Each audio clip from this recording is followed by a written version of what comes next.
Sir start ಮಾಡಿ.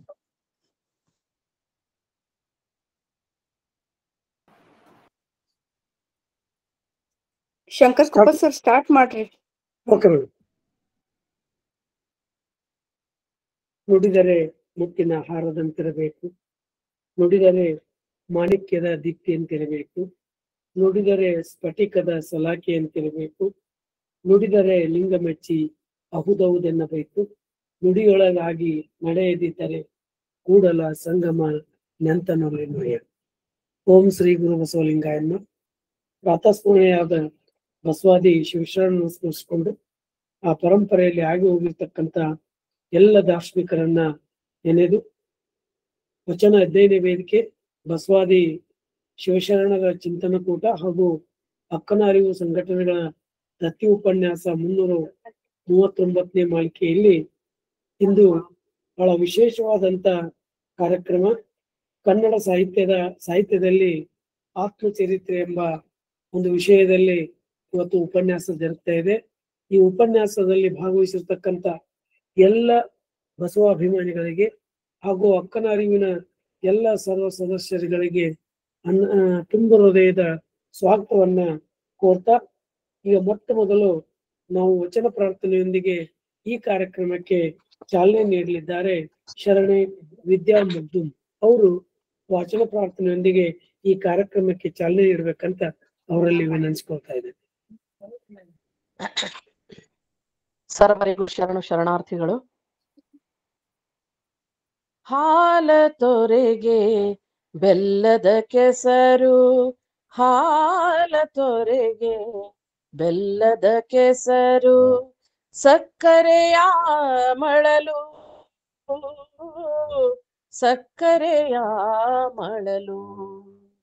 ಹಾಲ ತೊರೆಗೆ ಬೆಲ್ಲದ ಕೆಸರು, ಸಕ್ಕರೆಯ ಮಳಲು,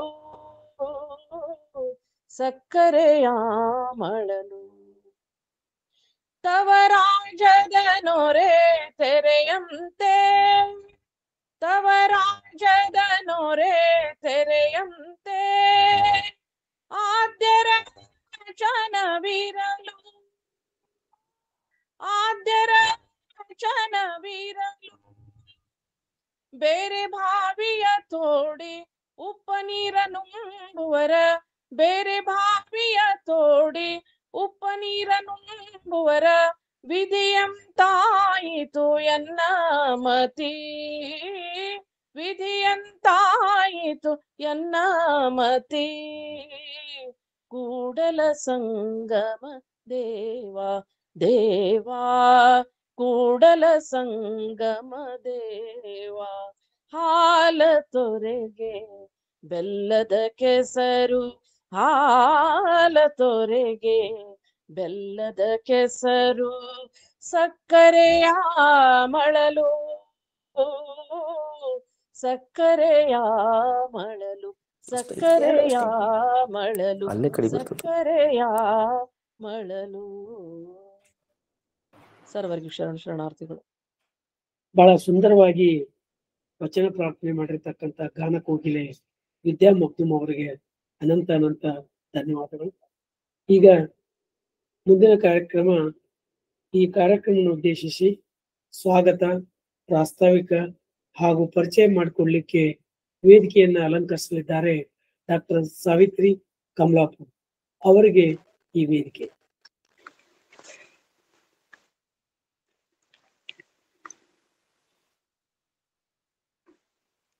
ಓಂ ಶ್ರೀ ಗುರು ಬಸವಲಿಂಗಾಯ ನಮಃ. ಹುಟ್ಟಿಸಿದ ಹೆತ್ತವ್ವಳ ಕೊಟ್ಟಿಹ ಜ್ಞಾನ ಗುರುವರ್ಯರ ಬಿತ್ತಿ ಬೆಳೆದ ವಚನವ ಶರಣ ಸಂಕುಲಕ್ಕೆ ತಲೆಬಾಗಿ ನಮಿಸುವೆ ಸಾವಿತ್ರಿ ನಿಮಗಿಂದು. ವಚನ ಅಧ್ಯಯನ ವೇದಿಕೆ ಬಸವಾದಿ ಶರಣರ ಚಿಂತನಕೂಟ ಹಾಗೂ ಅಕ್ಕನ ಅರಿವು ಸಂಘಟನೆಗಳಿಂದ ನಡೆಯುವ 339ನೆಯ ಗೂಗಲ್ ಮೀಟ್ ಉಪನ್ಯಾಸದಲ್ಲಿ ಭಾಗಿಯಾದ ಎಲ್ಲಾ ಶರಣ ಮನಸ್ಸುಗಳಿಗೆ ಭಕ್ತಿಪೂರ್ವಕವಾದಂತಹ ಶರಣು ಶರಣಾರ್ಥಿಗಳನ್ನು ಸಲ್ಲಿಸಿ, ಈ ಒಂದು ಗೂಗಲ್ ಮೀಟ್ದಲ್ಲಿ ಭಾಗಿಯಾದ ಶರಣ ಶ್ರೋತೃಗಳನ್ನು ಆತ್ಮೀಯವಾಗಿ ಸ್ವಾಗತವನ್ನ ಬಯಸುವೆ. ಅಯ್ಯ, ನಿಮ್ಮ ಶರಣರ ಬರುವಿಂಗೆ ಗುಡಿ ತೋರಣವ ಕಟ್ಟುವೆ ಅಯ್ಯ ನಿಮ್ಮ ಶರಣರ ಬರುವಿಂಗೆ ಮುಡುವಿನಲ್ಲಿ ಪಟ್ಟವ ಕಟ್ಟುವೆ ಅಯ್ಯ ನಿಮ್ಮ ಶರಣರೆಣ್ಣ ಮನೆಗೆ ಬಂದಡೆ ಅವರ ಶ್ರೀಪಾದವನ್ನೆನ್ನ ಹೃದಯದಲ್ಲಿ ಬಗೆದಿಟ್ಟುಕೊಂಬೆ ಕಾಣ ಚೆನ್ನಮಲ್ಲಿಕಾರ್ಜುನ ಎಂದು ಅಕ್ಕಳ ವಚನವನ್ನ ನನ್ನ ಮನದಲ್ಲಿ ಸ್ಮರಿಸಿಕೊಳ್ಳುತ್ತಾ ಈ ವೇದಿಕೆಯನ್ನು ಹುಟ್ಟು ಹಾಕಿ ಗುರು ಲಿಂಗ ಜಂಗಮ ತತ್ವಗಳನ್ನು ತಮ್ಮ ಜೀವನಾಡಿಗಳಲ್ಲಿ ಪಾಲಿಸುತ್ತಾ ಬರುವ ಬಸವ ವಚನಗಳೇ ಉಸಿರಾಗಿಸಿ ಶರಣೀಯರ ವಚನಗಳನ್ನು ತಮ್ಮ ಜೀವನದಲ್ಲಿ ಪಚನವಾಗಿಸಿಕೊಂಡು ಬರೆಯುವರನ್ನು ಪ್ರೋತ್ಸಾಹಿಸುವ ನೇರ ದಿಟ್ಟ ಅಪ್ಪಟ ಬಸವ ಭಕ್ತರು ತಾಯಿಯಂತೆ ಅಪ್ಪುವ ಗುರುವಂತೆ ಬೈದು ಮಾರ್ಗದರ್ಶನ ಮಾಡುವ ಈ ವೇದಿಕೆಯನ್ನು ಕಟ್ಟಿ ಎಲ್ಲರನ್ನ ಬೆಳೆಸುತ್ತಿರುವ ಆತ್ಮೀಯ ಅಧ್ಯಕ್ಷ ದಂಪತಿಗಳನ್ನ ಡಾಕ್ಟರ್ ಶಶಿಕಾಂತ್ ಪಟ್ಟಣ್ ಸರ್ ಹಾಗೂ ಇವರ ಧರ್ಮಪತ್ನಿಯಾದಂತಹ ಜಯಶ್ರೀ ಅಂಗಡಿ ಪಟ್ಟಣ್ ದಂಪತಿಗಳನ್ನ ಹೃದಯ ತುಂಬಿ ಆತ್ಮೀಯವಾದಂತಹ ಸ್ವಾಗತವನ್ನ ಬಯಸುವೆ. ಹಾಗೆ ಇವರೊಟ್ಟಿಗೆ ಕೈ ಜೋಡಿಸಿ ದುಡಿಯುವ ಸಹೋದರ ಸ್ಥಾನದಲ್ಲಿರುವ ರುದ್ರಮೂರ್ತಿ ಪ್ರಭು ಹಾಗೂ ಕುಮಾರರಾಜಣ್ಣ ಸಹೋದರರಿಗೂ ನನ್ನ ಭಕ್ತಿಪೂರ್ವಕವಾದಂತಹ ಸ್ವಾಗತ ಸುಸ್ವಾಗತಗಳು. ಹಿರಿಯರು ದತ್ತಿ ದಾಸೋಹಿಗಳಾದ ಶರಣೆ ಅಮ್ಮ ಶಾರದಾ ಪಾಟೀಲ್ ಹಾಗೂ ಸುಧಾ ಪಾಟೀಲ್ ಇವರನ್ನು ಕೂಡ ಆತ್ಮೀಯವಾಗಿ ಸ್ವಾಗತವನ್ನ ಬಯಸುವೆ. ಇನ್ನೊಬ್ಬರು ಹಿರಿಯರು ಶರಣ ಜೀವಿಗಳು ಒಳ್ಳೆಯ ಬರವಣಿಗೆಗೆ ಸ್ಪಂದಿಸುವ ಶರಣ ಸಹೋದರ ಸ್ಥಾನದಲ್ಲಿರುವ ಶ್ರೀಯುತ ಶಿವಾನಂದ್ ಕಲ್ಕೇರಿ ಅಣ್ಣನವರಿಗೂ ಹಾಗೂ ಡಾಕ್ಟರ್ ಉಮಾಕಾಂತ್ ಶೆಟ್ಕರ್ ಸಹೋದರರನ್ನು ಆತ್ಮೀಯವಾಗಿ ತುಂಬು ಹೃದಯದ ಸ್ವಾಗತವನ್ನ ಬಯಸುವೆ. ಇನ್ನು ಅನೇಕ ದತ್ತಿ ದಾಸೋಹಿಗಳನ್ನು ಹಾಗೂ ಅಜೀವ ಸದಸ್ಯತ್ವವನ್ನ ಪಡೆದಂತಹ ಬಸವ ತತ್ವವನ್ನ ನಾಡಿಗೆ ಹಾಗೂ ರಾಷ್ಟ್ರಕ್ಕೆ ಹಾಗೂ ಅಂತಾರಾಷ್ಟ್ರೀಯ ಮಟ್ಟದಲ್ಲಿ ನಿರಂತರವಾಗಿ ಪ್ರಚುರಪಡಿಸಲು ಕೈಂಕರ್ಯದ ಅಂದ್ರೆ ಅಂತಹ ಒಂದು ದಿಟ್ಟವಾದಂತಹ ಚಟುವಟಿಕೆಗಳಲ್ಲಿ ತಮ್ಮನ್ನು ತೊಡಗಿಸಿಕೊಂಡಂತಹ ಈ ವೇದಿಕೆಯನ್ನು ಹುಟ್ಟು ಹಾಕಿದಂತಹ ಅಧ್ಯಕ್ಷರಿಗೆ ಕೈ ಜೋಡಿಸಲು ಎಲ್ಲಾ ಸದಸ್ಯರುಗಳಿಗೆ ಹಾಗೂ ಸಂಘಟಕರಾದಂತಹ ಗೌರಮ್ಮ ನಾಶಿ ಮೇಡಮ್ ಅವರಿಗೂ ಸುಧಾ ಪಾಟೀಲ್ ಮೇಡಮ್ ಅವರಿಗೂ ಶರಣೆ ಶಾರದಮ್ಮ ಅಮ್ಮ ಪಾಟೀಲ್ ಮೇಡಮ್ ಅವರಿಗೂ ಮತ್ತೊಮ್ಮೆ ಸ್ವಾಗತವನ್ನ ಬಯಸುವೆ. ಈ ಕಾರ್ಯಕ್ರಮದ ಸಂಪೂರ್ಣವಾದಂತಹ ಚಿತ್ರಣವನ್ನ ನೆರವೇರಿಸಿ ತಾಂತ್ರಿಕ ಸಹಾಯವನ್ನ ಸಲ್ಲಿಸುವಂತಹ ಶರಣೆ ದಾನಮ್ಮ ಜಳ್ಕಿ ಮೇಡಮ್ ನಿಮ್ಗೂ ತುಂಬಾ ಹೃದಯ ತುಂಬಿ ನಿಮ್ಗೆ ಸ್ವಾಗತವನ್ನ ಬಯಸುವೆ. ಇನ್ನು ಮುಂದಿನ ಮಹತ್ವವಾದಂತಹ ಘಟ್ಟ ಉಪನ್ಯಾಸ ಕನ್ನಡ ಸಾಹಿತ್ಯದಲ್ಲಿ ಆತ್ಮಚರಿತ್ರೆ. ಈ ವಿಷಯವನ್ನ ಕುರಿತು ಇದೇ ಒಂದು ವಿಷಯದ ಮೇಲೆ 1997ರಲ್ಲಿ ಡಾಕ್ಟರ್ ಎಂ ಮಹೇಶ್ವರಯ್ಯ ಸರ್ ನನ್ನ ಗುರುಗಳು ಕೂಡ ಹೌದು. ಇವರಲ್ಲಿ ಸಂಶೋಧನಾ ವಿದ್ಯಾರ್ಥಿಯಾಗಿ PhDಯನ್ನು ಮುಗಿಸಿಕೊಂಡು 1998ರಿಂದ ತಾವೇ ಕಲಿತ ಶಾಲೆಗೆ ಉಪನ್ಯಾಸಕರಾಗಿ ಹೋಗುವುದು ನಿಜಕ್ಕೂ ಅದೃಷ್ಟವೇ ಸರಿ ಹೌದಲ್ವೇ? ಅಂತಹ ಅದೃಷ್ಟವನ್ನ ಪಡೆದು ಇಂದು ನಮ್ಮ ಮುಂದೆ ಉಪನ್ಯಾಸವನ್ನ ನೀಡಲು ಬರುತ್ತಿರುವ ವಿದ್ಯಾರಣ್ಯ ಪದವಿ ಪೂರ್ವ ಮಹಾವಿದ್ಯಾಲಯದ ಕನ್ನಡ ಉಪನ್ಯಾಸಕಿಯರಾಗಿ ಬಡ್ತಿ ಹೊಂದಿ ಪ್ರಾಚಾರ್ಯರಾಗಿ ಸೇವೆ ಸಲ್ಲಿಸುತ್ತಿರುವ ಡಾಕ್ಟರ್ ಶರಣಮ್ಮ ಗೋರೇಬಾಳ್ ಮೇಡಮ್ ಅವರಿಗೂ ಈ ಒಂದು ವೇದಿಕೆಗೆ ತುಂಬು ಹೃದಯದ ಆತ್ಮೀಯವಾದಂತಹ ಸ್ವಾಗತವನ್ನ ಬಯಸುವೆ. ಈ ವೇದಿಕೆಯ ಅಧ್ಯಕ್ಷರ ಪರವಾಗಿ ಹಾಗೂ ನನ್ನ ವೈಯಕ್ತಿಕ ಪರವಾಗಿ ಎಲ್ಲರಿಗೂ ತುಂಬು ಹೃದಯದ ಸ್ವಾಗತವನ್ನ ಬಯಸುವೆ. ಡಾಕ್ಟರ್ ಶರಣಮ್ಮ ಗೋರೇಬಾಳ್ ಅವರು ಹುಟ್ಟಿದ್ದು ಶಿಗ್ಗಾಂವ್ ತಾಲೂಕಿನ ಎತ್ತಿನಹಳ್ಳಿಯಲ್ಲಿ. ಪ್ರಾಥಮಿಕ ಹಾಗೂ ಪ್ರೌಢ ಶಿಕ್ಷಣ ಕುಷ್ಟಗಿ ತಾಲೂಕಿನ ದೋಟಿಹಾಳದಲ್ಲಿ ಮುಗಿಸಿ PUC ಹಾಗೂ BA ಧಾರವಾಡದಲ್ಲಿ ಮುಗಿಸಿದರು. 2009ರಲ್ಲಿ ಉಪನ್ಯಾಸಕ ಹುದ್ದೆಯಿಂದ ಬಡ್ತಿ ಹೊಂದಿ ಪ್ರಾಚಾರ್ಯರಾಗಿ ಸೇವೆ ಸಲ್ಲಿಸುತ್ತಿದ್ದಾರೆ. ಇದರ ಒಟ್ಟಿಗೆ ಅನೇಕ ಕನ್ನಡ ಸಂಘಟನೆಯಲ್ಲಿ ತಮ್ಮನ್ನು ತಾವು ತೊಡಗಿಸಿಕೊಂಡಿರುವುದು ಕಂಡು ಬಂದಿದೆ. 2021-22ರಲ್ಲಿ ಕನ್ನಡ ಸಾಹಿತ್ಯ ಪರಿಷತ್ತಿನ ಅಧ್ಯಕ್ಷರಾಗಿ ಹಾಗೂ 4 ವರ್ಷ ಜಿಲ್ಲಾ ಕನ್ನಡ ಉಪನ್ಯಾಸಕರ ಸಂಘದ ಅಧ್ಯಕ್ಷರಾಗಿ ಕೆಲಸವನ್ನ ಮಾಡಿದ್ದಾರೆ ಕೂಡ. ಅನೇಕ ಪುಸ್ತಕ ಪ್ರಕಟಣೆಯಲ್ಲಿ ಸಂಪಾದಕ ಮಂಡಳಿ ಸದಸ್ಯರಾಗಿ ಕಾರ್ಯನಿರ್ವಹಿಸಿದ್ದಾರೆ. 2005ರಿಂದ 2008ರವರೆಗೆ ಕರ್ನಾಟಕ ಸರ್ಕಾರದ ಕನ್ನಡ ಪುಸ್ತಕ ಪ್ರಾಧಿಕಾರದ ಸದಸ್ಯರಾಗಿ ಸೇವೆ ಸಲ್ಲಿಸಿದ್ದಾರೆ. ವಿವಿಧ ಕಾರ್ಯಕ್ಷೇತ್ರಗಳ ಒಟ್ಟಿಗೆ ವಿವಿಧ ಉಪನ್ಯಾಸವನ್ನು ಕೂಡ ಇವರು ನೀಡಿದ್ದಾರೆ. ಈ ವೇದಿಕೆಯಲ್ಲಿ ಇವರಿಗೆ ಅತಿಮಬ್ಬೆ ಪ್ರಶಸ್ತಿ, ಉತ್ತಮ ಪ್ರಾಚಾರ್ಯರ ಪ್ರಶಸ್ತಿ, ಶಿಕ್ಷಣ ಪ್ರೇಮಿ ಪ್ರಶಸ್ತಿ, ಶಿಕ್ಷಣ ಸಿಂಧು ಪ್ರಶಸ್ತಿ, ಹುಬ್ಬಳ್ಳಿ ಧಾರವಾಡ ಮಹಾನಗರ ಪಾಲಿಕೆಯಿಂದ ರಾಜ್ಯೋತ್ಸವ ಪ್ರಶಸ್ತಿ ಸಂದಿವೆ. ಆಕಾಶವಾಣಿಯಲ್ಲೂ ಕೂಡ ಭಾಗವಹಿಸಿರುವ ಶರಣೆ ಡಾಕ್ಟರ್ ಶರಣಮ್ಮ ಗೋರೇಬಾಳ್ ಮೇಡಮ್ ಅವರಿಗೆ ಕಾರ್ಯಕ್ರಮಕ್ಕೆ ಆತ್ಮೀಯವಾದಂತಹ ಸ್ವಾಗತ ಮೇಡಮ್. ತಮ್ಗೆ ಸುಸ್ವಾಗತವನ್ನ ಬಯಸುತ್ತೇನೆ. ಎಲ್ಲರಿಗೂ ನಮಗ್ ಪರಿಚಯ ಇದ್ರೂನು ಕೂಡ ಶಿಷ್ಟಾಚಾರಕ್ಕಾಗಿ ಅಂದ್ರೆ ಗೋರೇಬಾಳ್ ಮೇಡಮ್ ಯಾರಿಗ್ ಗೊತ್ತಿಲ್ಲ, ಅನೇಕ ರೀತಿಯಾದಂತಹ ಉಪನ್ಯಾಸವನ್ನ ನಮ್ಮ ಈ ವೇದಿಕೆಯಲ್ಲಿ ಕೊಟ್ಟಿದ್ದಾರೆ. ಹಾಗೆ ವಚನ ಪ್ರಾರ್ಥನೆಯನ್ನ ಮಾಡಿದಂತಹ ಶರಣ್ಯ ವಿದ್ಯಾ ಗಾನಕೋಗಿಲೆ, ಅವ್ರ ಕಂಠ ಕೇಳೋಕೆ, ಅವ್ರ ಹಾಡ್ ಕೇಳೋಕೆ ನನಗ ಮೈ ಅದರಲ್ಲಿ ಮಾಂತಜ್ಜನ ಬಗ್ಗೆ ಬರೆದಂತಹ ಒಂದು ಕವಿತೆ ಹಾಡಿದೆಯಲ್ಲ ಮೇಡಮ್, ಸರ್ ಅವರನ್ನೇ ಅದಕ್ಕೆ ಸಾಹಿತ್ಯವನ್ನ ಬರೆದಿದ್ದಾರೆ. ಅದನ್ನ ನೀವು ತುಂಬಾ ಸುಂದರವಾಗಿ ಹಾಡಿದಿರಿ. ಮುಂದಿನ ಒಂದು ಕಾರ್ಯಕ್ರಮದಲ್ಲಿ ತಾವು ಅದನ್ನ ಪ್ರಸ್ತುತ ಪಡಿಸ್ಬೇಕು ಅಂತಂದ ತಮ್ಮಲ್ಲಿ ಅತ್ಯಂತ ವಿನಯ ಪೂರ್ವಕವಾಗಿ ಕೇಳ್ತಾ ಇದ್ದೇನೆ ಮೇಡಮ್. ತಮ್ಗೆ ಈ ಒಂದು ವೇದಿಕೆಗೆ ತುಂಬು ಹೃದಯದ ಅನಂತವಾದಂತಹ ಭಕ್ತಿಯ ಸ್ವಾಗತ, ಸುಸ್ವಾಗತ.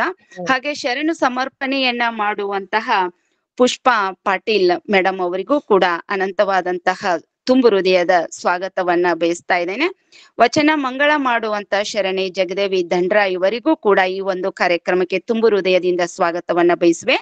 ಈ ಕಾರ್ಯಕ್ರಮವನ್ನ ನಿರ್ವಹಣೆ ಮಾಡುತ್ತಿರುವ ಸಹೋದರ ಶರಣ ಶಂಕರ್ ಕುಪ್ಪಸ್ ಸರ್ ಅವರಿಗೂ ಕೂಡ ಈ ಒಂದು ವೇದಿಕೆಯ ಸರ್ವರ ಪರವಾಗಿ, ಅಧ್ಯಕ್ಷರ ಪರವಾಗಿ ತುಂಬು ಹೃದಯದ ಸುಸ್ವಾಗತ ತಮ್ಗೆ. ಸಂಯೋಜಕರಾದ ಶರಣ ಸಂಜೀವ್ ಗೌರ, ಶರಣ ಭೀಮಪ್ಪ ಹೆಬ್ಬಾಳ್, ಶರಣ ಸಿದ್ದಪ್ಪ ಪಡ್ನಾಳ್ ಸರ್, ಶರಣೆ ರೇಣುಕಾ ಮಂಗಳೂರ್, ಶರಣ ವಿಜಯ ಮಂಗಳೂರ್, ಶರಣೆ ಅನಿತಾ ಬಸವರಾಜ್ ಅವರಿವರೆನ್ನದೆ ಈ ಕಾರ್ಯಕ್ರಮದಲ್ಲಿ ಜಾಯಿನ್ ಆದಂತಹ ಎಲ್ಲಾ ಶ್ರೋತೃಗಳ ಹೃದಯಕ್ಕೆ ಭಕ್ತಿಪೂರ್ವಕವಾದಂತಹ ಅನಂತವಾದಂತಹ ತುಂಬು ಹೃದಯದ ಸ್ವಾಗತವನ್ನ ಬಯಸ್ತಾ ಇದ್ದೇನೆ. ಕನ್ನಡ ಸಾಹಿತ್ಯದಲ್ಲಿ ಇದು ಏನಪ್ಪಾ ಅಂದ್ರೆ ವಿಷಯ ಕೊಟ್ಟಿದ್ದಾರೆ. ಬಹಳಷ್ಟು ನನಗೆ ತುಂಬಾ ಇಷ್ಟವಾದಂತದ್ದು ಅಂದ್ರೆ ಆತ್ಮಚರಿತ್ರೆ. ಯಾಕಂತಂದ್ರೆ ಆತ್ಮಚರಿತ್ರೆಗೂ ಮತ್ತು ಜೀವನ ಚರಿತ್ರೆಗೂ ಅನೇಕ ರೀತಿಯಾದಂತಹ ವ್ಯತ್ಯಾಸಗಳು ಇದಾವೆ. ನಾನು ಕೂಡ ಆತ್ಮಚರಿತ್ರೆ ಬರಿತಾ ಇದ್ದೆ. ಹೊಸದಾಗಿ ಮದ್ವೆ ಆದಾಗ ನಮ್ಮ ಮನೆಯವರು ಅದನ್ನ ಓದಿದ್ರು. ಇದೇನ್ ಬರ್ದಿದಾಳೆ ಇವಳು ಅಂತಂದ ಅದನ್ನ ಏನ್ ಮಾಡಿದ್ರಪ್ಪ ಅಂದ್ರೆ ಹರಿದ್ ಹಾಕಿದ್ರು. ನನಗ್ ಬಹಳಷ್ಟು ನೋವಾಗ್ತದ. ಮತ್ತೊಂದ್ಸತಿ ಬರದೆ ಮತ್ತೊಂದ್ಸತಿನೂ ಹರಿದ್ ಹಾಕಿದ್ರು. ಅಲ್ಲಿ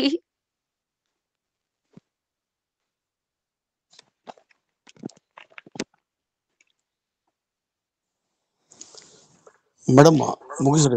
ಜೀವನ ಚರಿತ್ರೆ ಅಂದ್ರೆ ಒಬ್ಬ ವ್ಯಕ್ತಿಯ ಜೀವನದ ಬಗ್ಗೆ ಬೇರೆಯವರು ಬರೆದಂತಹ ವಿವರವಾದ ಕಾಲ್ಪನಿಕವಲ್ಲದ ಕಥೆಯಾಗಿದೆ. ಜೀವನ ಚರಿತ್ರೆಯು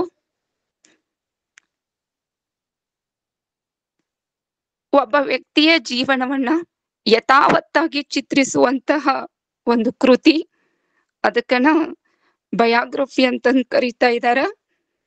ಆತ್ಮಚರಿತ್ರೆ ಅಂದ್ರೆ ಅದೇ ವ್ಯಕ್ತಿಯು ತನ್ನ ಜೀವನದ ಬಗ್ಗೆ ತಾನೇ ಬರೆದುಕೊಳ್ಳುವಂತಹ ಒಂದು ಕತೆ, ಆಟೋಬಯೋಗ್ರಫಿ ಅಂತಂದ. ಆಮೇಲೆ ನಮ್ಮ ಮನೆಯವ್ರೀಗ ಅದನ್ನೆಲ್ಲ ಬರೋದಾದ್ಮೇಲೆ ಯಾಕೆ ಹೇಳಲಿಲ್ಲ ಅದನ್ನ ಅಂತಂದ್ರು. ಈಗ ನಾನು ಸುಮಾರಾಗಿ 16 ಪುಸ್ತಕಗಳಿಗೆ ಅವರೇ ಬೆನ್ನೆಲುಬು ಆಗಿ ನನಗೆ ಸಹಾಯವನ್ನ ಸಲ್ಲಿಸ್ತಾ ಇದ್ದಾರೆ. ಯಾಕೆ ಈ ಮಾತನ್ನ ಹೇಳಿದೆಪ್ಪ ಅಂದ್ರೆ, ಅವಾಗ ಜೀವನ ಚರಿತ್ರೆಗೂ ಮತ್ತು ಆತ್ಮ ಚರಿತ್ರೆಗೂ ಬಹಳಷ್ಟು ವ್ಯತ್ಯಾಸ ಇರ್ತಾವ.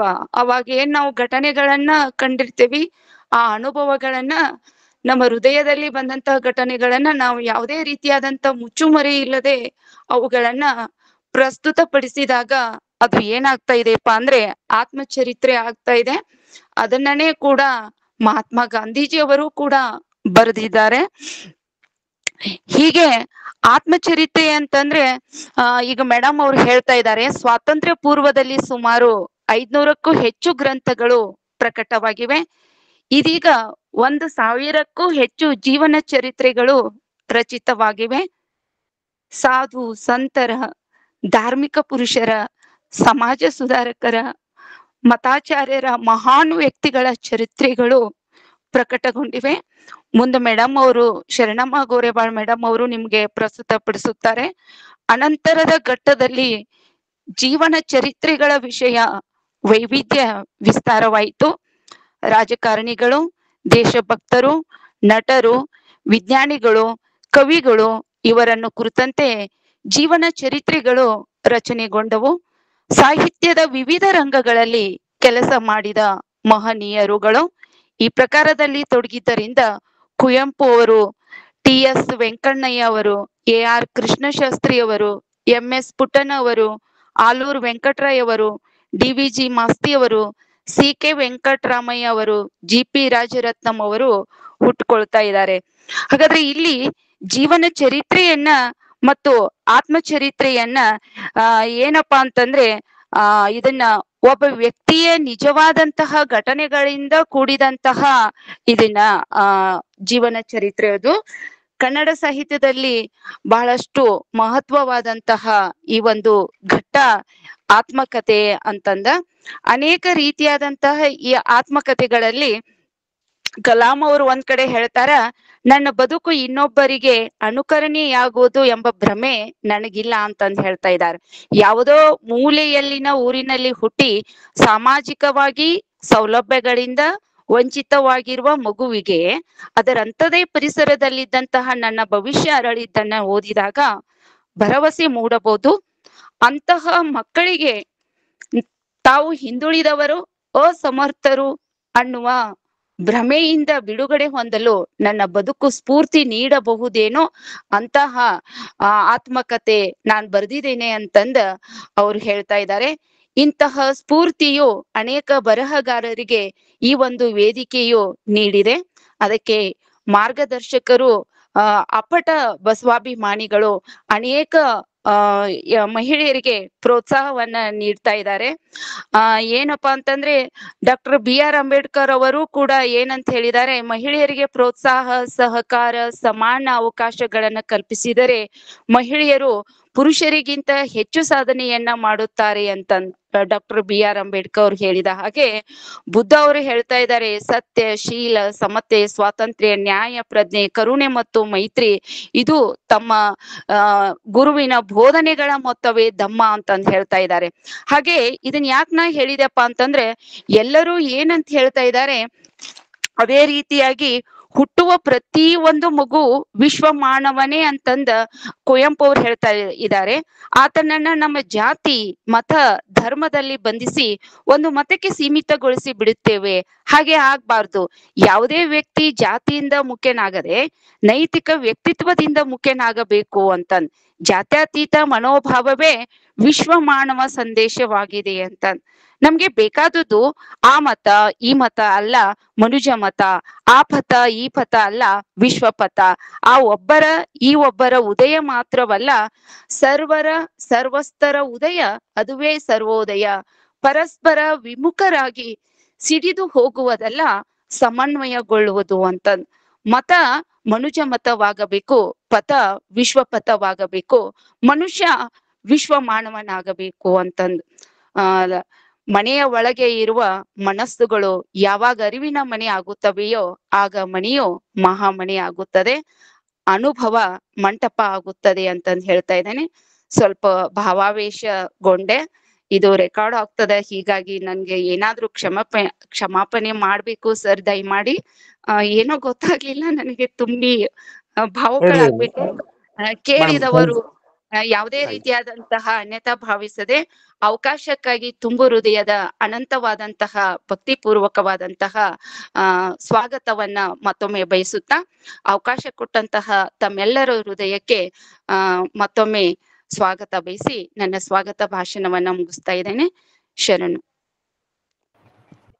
ಇಲ್ಲಿವರೆಗೂ ಭಾವನಾತ್ಮಕವಾಗಿ ಸ್ವಾಗತ, ಪರಿಚಯ ಮತ್ತು ಪ್ರಾಸ್ತಾವಿಕ ನುಡಿಯನ್ನ ಮಾತನಾಡಿರ್ತಕ್ಕಂಥ ಡಾಕ್ಟರ್ ಸಾವಿತ್ರಿಬಾಯಿ ಕಮಲಾಪುರ ಅವರಿಗೆ ಅನಂತ ಧನ್ಯವಾದಗಳು.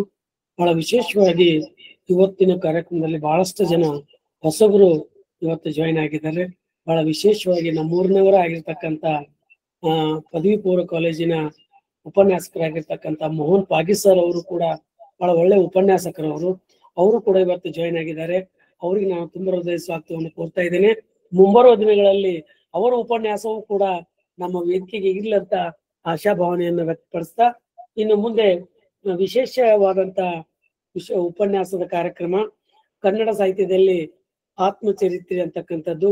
ಒಬ್ಬ ವ್ಯಕ್ತಿಯು ತನ್ನ ಜೀವನದ ಅನುಭವಗಳು, ಘಟನೆಗಳು, ಸಾಧನೆಗಳು, ವೈಫಲ್ಯಗಳು ಮತ್ತು ವೈಯಕ್ತಿಕ ಸಾಧನೆಗಳನ್ನ ತಾನೇ ಬರೆದು ದಾಖಲಿಸುವುದೇ ಅದಕ್ಕೆ ಆತ್ಮಚರಿತ್ರೆ ಅಂತ ಹೇಳ್ತೇವೆ. ಅಂತ ಒಂದು ವಿಶೇಷ ಒಂದು ಉಪನ್ಯಾಸವನ್ನ ಈ ವೇದಿಕೆಗೆ ಹಂಚಿಕೊಳ್ಳಿದ್ದಾರೆ ಡಾಕ್ಟರ್ ಶರಣಮ್ಮ ಗೋರೇಬಾಳ್ ಅವರು. ಅವರಿಗೆ 1 ಗಂಟೆ ಸಮಯ. ಅವರು ಈ ವೇದಿಕೆಯನ್ನು ಅಲಂಕರಿಸಿ ನಮ್ಮೆಲ್ಲರಿಗೂ ಆ ವಿಷಯದ ಕುರಿತು ಉಪನ್ಯಾಸ ನೀಡಲು ಅವರನ್ನು ನಾನು ವೇದಿಕೆಗೆ ಸ್ವಾಗತಿಸ್ತಾ ಇದ್ದೇನೆ. ಎಲ್ಲರಿಗೂ ಶರಣಾರ್ಥಿ. ಮನ ಬೆರೆಸಿದಲ್ಲಿ ತನು ಕರಗದಿದ್ದಡೆ, ಸೋಂಕಿನಲ್ಲಿ ಪುಳಕಂಗಳು ಹೊರಹೊಮ್ಮದಿದ್ದಡೆ, ಕಂಡಾಗಳ್ ಅಶ್ರು ಜಲಂಗಳ್ ಸುರಿಯದಿದ್ದಡೆ, ಕೂಡಲ ಸಂಗಮ ದೇವರ ಭಕ್ತಿ ಇದು ಚಿಹ್ನೆ, ಎನ್ನಲ್ಲಿ ಇವು ಇಲ್ಲವಾಗಿ ಆನು ಡಾಂಬಿಕ ಕಾಣಿರೋ. ಬಸವಣ್ಣನವರನ್ನ ನೆನೆಯುತ್ತಾ ವಚನ ಅಧ್ಯಯನ ವೇದಿಕೆ, ಬಸವಾದಿ ಶರಣರ ಚಿಂತನ ಕೂಟ ಹಾಗೂ ಅಕ್ಕನ ಅರಿವು ಸಂಘಟನೆಗಳಿಂದ ನಡೀತಾ ಇರುವಂತ 339ನೇ ದತ್ತಿ ಉಪನ್ಯಾಸ. ಈ ಉಪನ್ಯಾಸದಲ್ಲಿ ಪಾಲ್ಗೊಂಡಂತ ಎಲ್ಲರಿಗೂ ಮತ್ತೊಮ್ಮೆ ಶರಣಾರ್ಥಿ. ಒಂದು ವೈಯಕ್ತಿಕ ವಿಚಾರ, ನನಗೆ ತುಂಬಾ ಶೀತ ಮತ್ತು ಕಫ ಆಗಿರುವುದರಿಂದ ಧ್ವನಿಯಲ್ಲಿ ಸ್ವಲ್ಪ ಬದಲಾವಣೆ ಆಗಿದೆ. ದಯವಿಟ್ಟು ಕ್ಷಮೆಯನ್ನ ಕೇಳ್ತಾ ಮತ್ತು ಸಹಕರಿಸಿರಿ ಅಂತ ವಿನಂತಿಸಿಕೊಳ್ತಾ ನಾನು ನನ್ನ ವಿಚಾರವನ್ನ ವ್ಯಕ್ತಪಡಿಸ್ತೀನಿ. ನನ್ನ ಉಪನ್ಯಾಸದ ವಿಷಯ ಕನ್ನಡ ಸಾಹಿತ್ಯದಲ್ಲಿ ಆತ್ಮಚರಿತ್ರೆಗಳು ಅಂತ. ಈ ಒಂದು ಕಾರ್ಯಕ್ರಮದಲ್ಲಿ ಇದೀಗ ಪ್ರಾರ್ಥನೆ ಮಾಡಿದಂತ ವಿದ್ಯಾ ಮುಗ್ದುಮ್ ಅವರೇ ಸ್ವಾಗತ ಮತ್ತು ಪ್ರಾಸ್ತಾವಿಕ ಮಾತನಾಡುತ್ತಾ ನನ್ನನ್ನ ಬಹಳ ಪ್ರೀತಿಯಿಂದ ಸ್ವಾಗತಿಸಿದಂತ ಡಾಕ್ಟರ್ ಸಾವಿತ್ರಿ ಕಮಲಾಪುರ್ ಅವರೇ, ತಾವು ಬಹಳ ಭಾವುಕರಾದ್ರಿ. ನಮಗೂ ಕೂಡ ಕಣ್ಣೀರ್ ಬಂದಂತಾಯ್ತು ತಮ್ಮ ಮಾತುಗಳನ್ನ ಕೇಳಿ. ಮುಂದಿನ ದಿನಗಳಲ್ಲಿ ತಮ್ಮದು ಕೂಡ ಆತ್ಮಚರಿತ್ರೆ ಹೊರಗೆ ಬರ್ಲಿ ಅಂತ ಆಶಿಸ್ತಾ ತಮಗೂ ಕೂಡ ವಂದಿಸ್ತೇನೆ. ಶರಣಾರ್ಥಿ. ಅಲ್ಲದೆ ಶರಣು ಸಮರ್ಪಣೆ ಮಾಡಲಿರುವಂತ ಪುಷ್ಪಾ ಪಾಟೀಲ್ ಅವರೇ, ಕಾರ್ಯಕ್ರಮವನ್ನ ನಿರ್ವಹಣೆ ಮಾಡ್ತಾ ಇರುವಂತ ಸಹೋದರ ಶ್ರೀ ಶಂಕರ್ ಕುಪ್ಪಸ್ತ್ ಅವರೇ, ಯಾವತ್ತೂ ತಾಂತ್ರಿಕ ಸಹಾಯ ಮಾಡ್ತಾ ಇರುವಂತ ಆತ್ಮೀಯರಾದಂತ ಡಾಕ್ಟರ್ ದಾನಮ್ಮ ಜಳಕಿ ಅವರೇ, ಸ್ನೇಹಿತೆ ಸುಧಾ ಪಾಟೀಲ್ ರವರೇ, ಹಿರಿಯರಾದಂತ ಪ್ರೊಫೆಸರ್ ಶಾರದಮ್ಮ ಪಾಟೀಲ್ ರವರೇ, ರುದ್ರಮೂರ್ತಿ ಹಾಗೂ ರಾಜಣ್ಣ ಸಹೋದರರೇ, ಗೌರಮ್ಮಕ್ಕ ನಾಸಿ ಅವರೇ, ಈ ಎಲ್ಲ ಕಾರ್ಯಕ್ರಮಗಳ ಯಶಸ್ಸಿಗೆ, ಇದರ ಸಂಪನ್ನತೆಗೆ ಕಾರಣೀಕರ್ತರಾಗಿ ಯಾವತ್ತೂ ಮಾರ್ಗದರ್ಶನವನ್ನ ನೀಡುತ್ತಿರುವಂತ ಹಿರಿಯರಾದ ಡಾಕ್ಟರ್ ಶಶಿಕಾಂತ್ ಪಟ್ಟಣ್ ಸರ್ ಅವರೇ ಹಾಗೂ ಜಯಶ್ರೀ ಪಟ್ಟಣ್ ಮೇಡಮ್ ಅವರೇ ಹಾಗೂ ಎಲ್ಲ ಸಂಯೋಜಕರೇ, ಪಾಲ್ಗೊಂಡ ಎಲ್ಲ ಶರಣೆಯರಿಗೆ ಮತ್ತೊಮ್ಮೆ ಶರಣಾರ್ಥಿಗಳನ್ನ ಅರ್ಪಿಸ್ತೇನೆ. ಕನ್ನಡ ಸಾಹಿತ್ಯ ಸಾಕಷ್ಟು ಪ್ರಕಾರಗಳನ್ನ ಒಳಗೊಂಡಿದೆ. ಕನ್ನಡ ಸಾಹಿತ್ಯ ಶ್ರೀಮಂತ ಸಾಹಿತ್ಯ. ಅದ್ರೊಳಗ ಕಾವ್ಯ, ಕತೆ, ಕಾದಂಬರಿ, ನಾಟಕ, ಜೀವನ ಚರಿತ್ರೆ, ಆತ್ಮಚರಿತ್ರೆ, ಪ್ರವಾಸ ಕಥನ, ಪ್ರಬಂಧ, ಹರಟೆ, ನಗೆಹನಿ, ಹೀಗೆ ಹಲವಾರು ಪ್ರಕಾರಗಳ ಹರವನ್ನ ಪಡೆದಂಥದ್ದು ಕನ್ನಡ ಸಾಹಿತ್ಯ. ಆ ಕನ್ನಡ ಸಾಹಿತ್ಯದಲ್ಲಿ ಆತ್ಮಚರಿತ್ರೆಗಳು ಅನ್ನುವಂತ ಒಂದು ಪ್ರಕಾರ ಇತ್ತೀಚಲಾಗಿ ಬಹಳ ಹುಲುಸಾಗಿ ಬೆಳೀತಾ ಇದೆ. ಯಾಕಂದ್ರೆ ನಾನು PhD ಮಾಡಿದಂತ ಒಂದು ವಿಷಯ ಇದು, ಕನ್ನಡ ಸಾಹಿತ್ಯದಲ್ಲಿ ಆತ್ಮಚರಿತ್ರೆ ಅಂತ. ಈಗಾಗ್ಲೇ ಮೇಡಮ್ ಹೇಳ್ದಂಗ 1997ರೊಳಗ ಇದು PhD ಅವಾರ್ಡ್ ಆಯ್ತು. ನಾನು 1994ರೊಳಗ MA ಮುಗಿಸಿ PhD ವಿಷಯದ ಆಯ್ಕೆ ಮಾಡುವಾಗ ಏನ್ ವಿಷಯ ತಗೋಬೇಕು ಅಂತ ನಾನು ವಿಚಾರದಲ್ಲಿದ್ದಾಗ, ನಾನು HM ಮಹೇಶ್ವರಯ್ಯ ಸರ್ ಅವರ ಮಾರ್ಗದರ್ಶನದಲ್ಲಿ PhD ಮಾಡ್ಲಿಕ್ಕೆ ಅವ್ರ ಹತ್ರ ಭೇಟಿಯಾಗಿ ಹೋದಾಗ ಅವರು ಈ ವಿಷಯವನ್ನ ಪ್ರಸ್ತಾಪ ಮಾಡಿದ್ರು. ಆತ್ಮಚರಿತ್ರೆಗಳ ಬಗ್ಗೆ ಇನ್ನೂ ಯಾರು ಮಾಡಿಲ್ಲ, ಬಹಳ ಹೊಸ ವಿಷಯ ಮಾಡ್ರಿ ಅಂತ ಹೇಳಿ. ನನಗೂ ಕೂಡ ಅದರಲ್ಲಿ ಬಹಳ ಆಸಕ್ತಿ ಇತ್ತು. ಹೀಗಾಗಿ ಆ ಒಂದು ವಿಷಯವನ್ನ ಆಯ್ಕೆ ಮಾಡ್ಕೊಂಡೆ. ಈ ವಿಷಯದ ಒಂದು ಹುಡುಕಾಟ ಪ್ರಾರಂಭ ಮಾಡಿದಾಗ ಬಹಳ ಆಕರಗಳು ನನಗೆ ಸಿಗ್ಲಿಲ್ಲ. ಈ ದಿಶೆಯೊಳಗ ನನಗೆ ಏನ್ ಮಾಡ್ಬೇಕಂತ ವಿಚಾರ ಮಾಡಿ ಆಗ ನಾನು ಹಲವಾರು ಸಾಹಿತಿಗಳ ಒಂದು ಸಂಪರ್ಕದಲ್ಲಿ ಈ ವಿಷಯದ ಒಂದು ಅಧ್ಯಯನವನ್ನ ಮಾಡ್ಲಿಕ್ಕೆ ತೊಡಗಿದೆ. ಮೊದಲಿಗೆ ನಾನು ಹಾಮಾ ನಾಯಕ್ರವರಿಗೆ ಒಂದು ಪತ್ರವನ್ನ ಬರೆದಿದ್ದೆ. ಸಾಹಿತಿಗಳಾದಂತಹ ಹಾಮಾ ನಾಯಕ್ರವರಿಗೆ, ಅರವಿಂದ್ ಮಾಲ್ಗತ್ತಿ ಅವರಿಗೆ ಬರೆದಿದ್ದೆ, ಶಿವರಾಮ್ ಕಾರಂತ್ರವರಿಗೆ ಪತ್ರ ಬರೆದಿದ್ದೆ. ಈ ದಿಶೆಯಲ್ಲಿ ನನಗೆ ಸ್ವಲ್ಪ ಸಲಹೆಗಳನ್ನ ಕೊಡ್ರಿ ಅಂತ ಹೇಳಿ ಬಹಳ ಪ್ರೀತಿಯಿಂದ ಹಾಮಾ ನಾಯಕ್ ಅವರು 2-3 ಪತ್ರಗಳನ್ನ ನನಗೆ ಹಾಕಿ ಆತ್ಮಚರಿತ್ರೆಗಳ ಅಧ್ಯಯನ ಹೇಗ್ ಮಾಡ್ಬೇಕು, ಯಾವ ರೀತಿ ಅಧ್ಯಾಯ ಮಾಡ್ಕೋಬೇಕು ಅಂತ ತಿಳ್ಕೊಂಡು ತಿಳಿಸಿದ್ರು. ಅರವಿಂದ್ ಮಾಲ್ಗತ್ತಿ ಸರ್ ಕೂಡ ತಿಳಿಸಿದ್ರು. ಆದ್ರೆ ಶಿವರಾಮ್ ಕಾರಂತ್ ಸರ್ ಒಂದು ಕಾರ್ಡ್ನಲ್ಲಿ ಪತ್ರ ಹಾಕಿದ್ರು, ಏನಂದ್ರ ಈ ವಿಷಯವನ್ನ ಪತ್ರದಲ್ಲಿ ತಿಳಿಸಲು ಸಾಧ್ಯವಿಲ್ಲ, ಬಂದು ಭೇಟಿಯಾಗಿ ಅಂತ ಹೇಳಿ. ಶಿವರಾಮ್ ಕಾರಂತರ ಹಸ್ತಾಕ್ಷರದ ಒಂದು ಪತ್ರವನ್ನ ಇನ್ನೂ ಇಟ್ಕೊಂಡೀನಿ. ಹೀಗೆ ಹಲವರ ಒಂದು ಮಾರ್ಗದರ್ಶನದೊಳಗ ಮತ್ತು ಎಚ್ ಮಹೇಶ್ವರಯ್ಯ ಸರ್ ಅವರ ಮಾರ್ಗದರ್ಶನದೊಳಗ ನಾ ಈ ವಿಷಯವನ್ನ ಆಯ್ಕೆ ಮಾಡಿಕೊಂಡು ನಾನು PhD ಮಹಾಪ್ರಬಂಧವನ್ನ ತಯಾರು ಮಾಡಿದೆ. 3 ವರ್ಷಗಳಲ್ಲಿಯೇ ನಾನು ಇದನ್ನ ಮುಗಿಸಿದೆ. ಕರ್ನಾಟಕ ವಿಶ್ವವಿದ್ಯಾಲಯದಿಂದ ಇದು ಮಾನ್ಯತೆ ಪಡಿತು. ಮುಂದೆ 2003 ಇದನ್ನ ಪುಸ್ತಕ ರೂಪದಲ್ಲಿ ತಂದೆ. ಬಹಳ ಜನರ ಒಂದು ಮೆಚ್ಚುಗೆಯನ್ನ ಪಡೆದಂತ ಪುಸ್ತಕ ಇದು.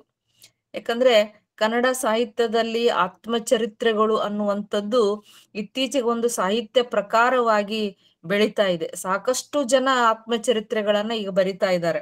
ನಾನು 1997 ಏನ್ PhD ಮಾಡಿದೆ, ಆಗ ಅಷ್ಟೊಂದು ಆತ್ಮಚರಿತ್ರೆಗಳು ಇನ್ನೂ ಬಂದಿರ್ಲಿಲ್ಲ. ಆಗ ಬಂದಂತ ಆತ್ಮಚರಿತ್ರೆಗಳನ್ನ ನಾ ಇಟ್ಕೊಂಡು ಆವಾಗ ಅಧ್ಯಯನವನ್ನ ಮಾಡಿದೆ. ಅದ್ರೊಳಗ ಅನೇಕ ಸಾಹಿತಿಗಳ ಆತ್ಮಚರಿತ್ರೆಗಳು, ಕಲಾವಿದರ ಆತ್ಮಚರಿತ್ರೆಗಳು, ರಾಜಕಾರಣಿಗಳು, ಮಹಿಳೆಯರು, ಅಷ್ಟೇ ಯಾಕೆ ಸಾಮಾನ್ಯ ಜನರು ಕೂಡ ತಮ್ಮ ಬದುಕಿನ ಅನುಭವಗಳನ್ನ ದಾಖಲಿಸಿದ್ದನ್ನ ನಾವು ನೋಡ್ತೇವೆ. ಹೀಗಾಗಿ ಆತ್ಮಚರಿತ್ರೆಗಳ ಪ್ರಕಾರ ಇವತ್ತು ಏನಾಗಿದೆ ಅಂದ್ರೆ ಬಹಳಷ್ಟು ಶ್ರೀಮಂತ ಆಗಿ ಬೆಳೀತಾ ಇದೆ ಮತ್ತು ಕನ್ನಡ ಸಾಹಿತ್ಯವನ್ನ ಶ್ರೀಮಂತಗೊಳಿಸ್ತಾ ಇದೆ ಅಂದ್ರೆ ತಪ್ಪಾಗ್ಲಾರದು. ಈಗ ಆತ್ಮಚರಿತ್ರೆ ಅಂದ ತಕ್ಷಣ ನಮ್ಗೆ ಹಲವಾರು ಪ್ರಶ್ನೆಗಳು ಬರ್ತಾವ. ಏನಂದ್ರೆ ಆತ್ಮಚರಿತ್ರೆ ಅಂದ್ರೆ ಏನು, ಆತ್ಮಚರಿತ್ರೆಯನ್ನ ಯಾರು ಬರಿಬೇಕು, ಆತ್ಮಚರಿತ್ರೆಯನ್ನ ಯಾವ ವಯಸ್ಸಿನೊಳಗ ಬರಿಬೇಕು, ಆತ್ಮಚರಿತ್ರೆಯ ಹುಟ್ಟು ಹೇಗೆ, ಅದು ಬೆಳೆದು ಬಂದದ್ದು ಹೇಗೆ, ಮತ್ತು ಆತ್ಮಚರಿತ್ರೆಗೂ ಜೀವನ ಚರಿತ್ರೆಗೂ ಇರುವಂತ ವ್ಯತ್ಯಾಸ ಏನು, ಆತ್ಮಚರಿತ್ರೆಗಳೆಲ್ಲ ಪ್ರಾಮಾಣಿಕ ಅನುಭವಗಳೇ, ಎಲ್ಲಾ ಆತ್ಮಚರಿತ್ರೆ ಬರೆದವರು ತಮ್ಮ ಜೀವನದ ಸತ್ಯಾಂಶಗಳನ್ನ ಅಭಿವ್ಯಕ್ತಿಗೊಳಿಸಲು ಸಾಧ್ಯವೇ? ಹೀಗೆ ಹಲವಾರು ಪ್ರಶ್ನೆಗಳು ನಮ್ಮನ್ನ ಕಾಡ್ತಾ ಹೋಗ್ತವೆ. ಆ ಎಲ್ಲ ಪ್ರಶ್ನೆಗಳಿಗೆ ಉತ್ತರಗಳನ್ನ ನಾನು ಈ ಒಂದು PhD ಮಹಾಪ್ರಬಂಧದಲ್ಲಿ ಕೊಡ್ಲಿಕ್ಕೆ ಪ್ರಯತ್ನ ಪಟ್ಟಿದ್ದೇನೆ.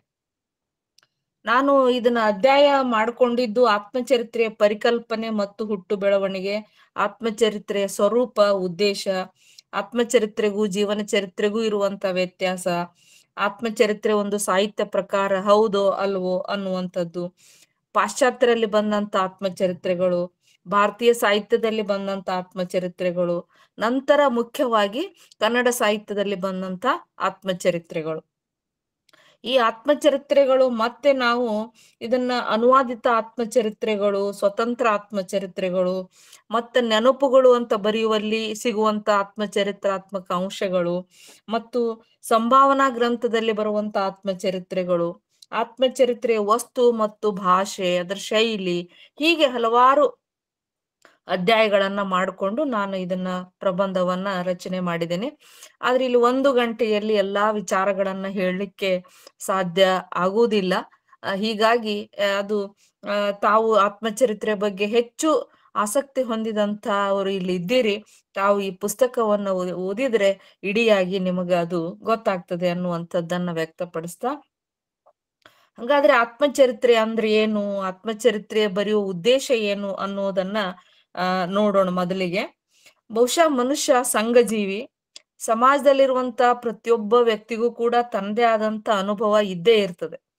ಸಂತೋಷದ ಜೊತೆಗೆ ಕಷ್ಟದ ವಿಷವರ್ತುದಲ್ಲಿ ಸಿಕ್ಕು ಪಾರಾಗಿ ಯಶ ಹೊಂದಿದಾಗ ಅವನು ತನ್ನ ಅನುಭವಗಳನ್ನ ಗೆಳೆಯರ ಮುಂದೆಯೋ ಆಪ್ತರ ಮುಂದೆಯೋ ಅಭಿವ್ಯಕ್ತಿಗೊಳಿಸ್ತಾನೆ. ಆದ್ರೆ ಅದು ಏನಾಗ್ಬಿಡ್ತದ, ಅಳಿಕೆ ಹೋಗ್ಬಿಡ್ತದ. ಆದ್ರೆ ಸಾಯುವವರೆಗೂ ಆತನ ಮನದಲ್ಲಿ ಉಳಿದಂತ ಕೆಲವೊಮ್ಮೆ ಅಳಿದು ಹೋಗಬೇಕಾದಂತ ಆ ಒಂದು ಅನುಭವಗಳನ್ನ ದಾಖಲಿಸಬೇಕಾದ್ರೆ, ಪ್ರಾಮಾಣಿಕವಾಗಿ ಅದನ್ನ ದಾಖಲಿಸಬೇಕಾದ್ರೆ ಒಂದು ಆತ್ಮಚರಿತ್ರೆಯನ್ನ ಬರೆಯುವಂತ ಅವಶ್ಯಕತೆ ಇವತ್ತು ಇದೆ ಅನ್ನುವಂಥದ್ದು. ಹೀಗಾಗಿ ವ್ಯಕ್ತಿ ತನ್ನ ಬದುಕಿನ ಕಥೆಯನ್ನ ತಾನೇ ಬರೆದುಕೊಂಡಾಗ ಅದು ಆತ್ಮಕಥೆ ಆಗ್ತದೆ.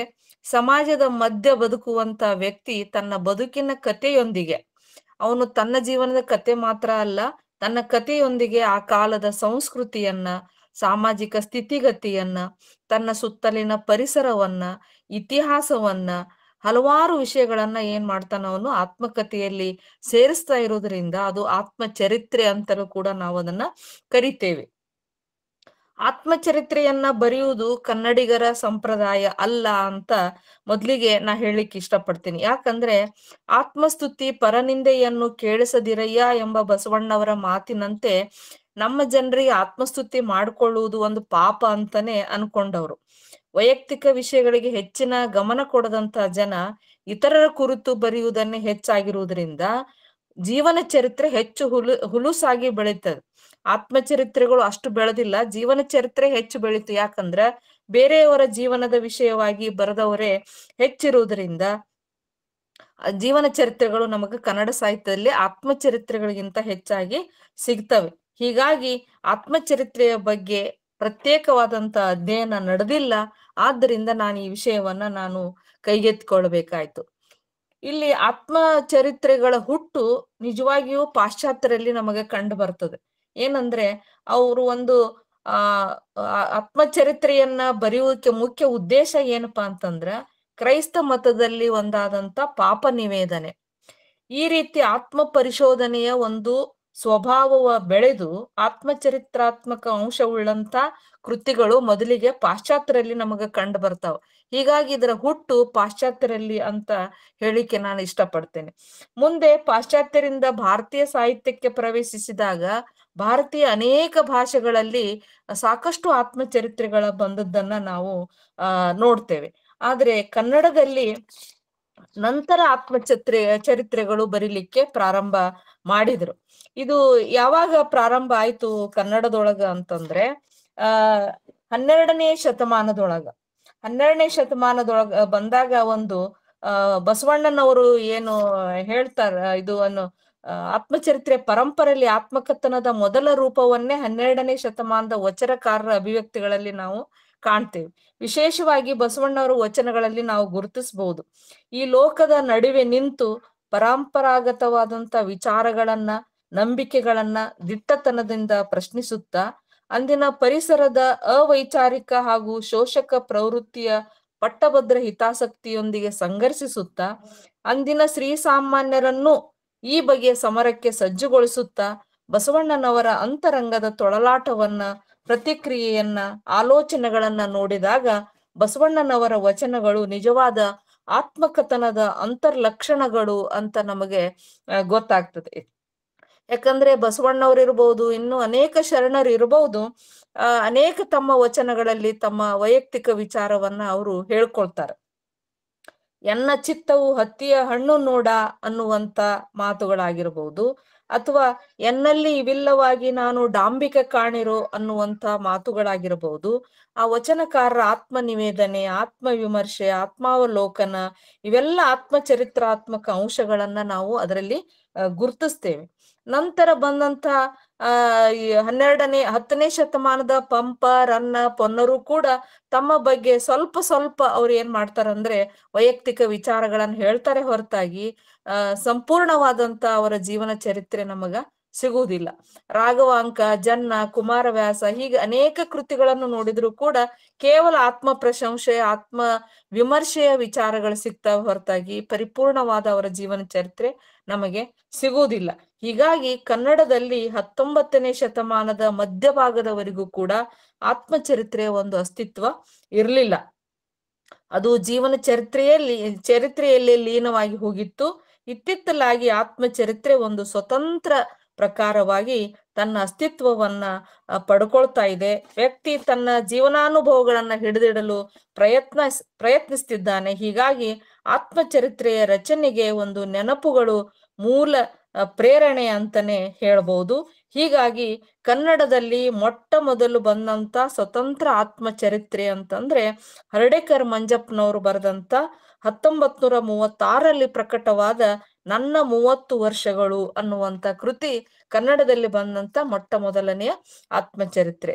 ಅದರ ನಂತರ 1939ರಲ್ಲಿ ಪ್ರಕಟವಾದ GP ರಾಜರತ್ನಂ ಅವರ 10 ವರ್ಷ ಅನ್ನುವಂತ ಅವರ ದೀರ್ಘ ಬಾಳಿನ ಕತೆ ನಮಗೆ ಕಂಡು ಬರ್ತದೆ. ಇದರ ನಂತರ 1946ರಲ್ಲಿ ಮಿಂಚಿನ ಬಳ್ಳಿಯ ಕಾರ್ಯಾಲಯದಿಂದ ಪ್ರಕಟವಾದಂತ ಸಾಹಿತ್ಯಜ್ಞರ ಆತ್ಮಕಥನ ಅಂತ ತಿಳ್ಕೊಂಡು 11 ಜನ ಪ್ರಸಿದ್ಧ ಸಾಹಿತಿಗಳ ಪರಿಚಯ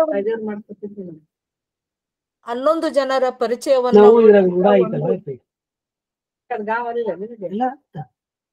ಸರ್ ಯಾರೋ ಮ್ಯೂಟ್ ಮಾಡಿರ್ ದಯವಿಟ್ಟು.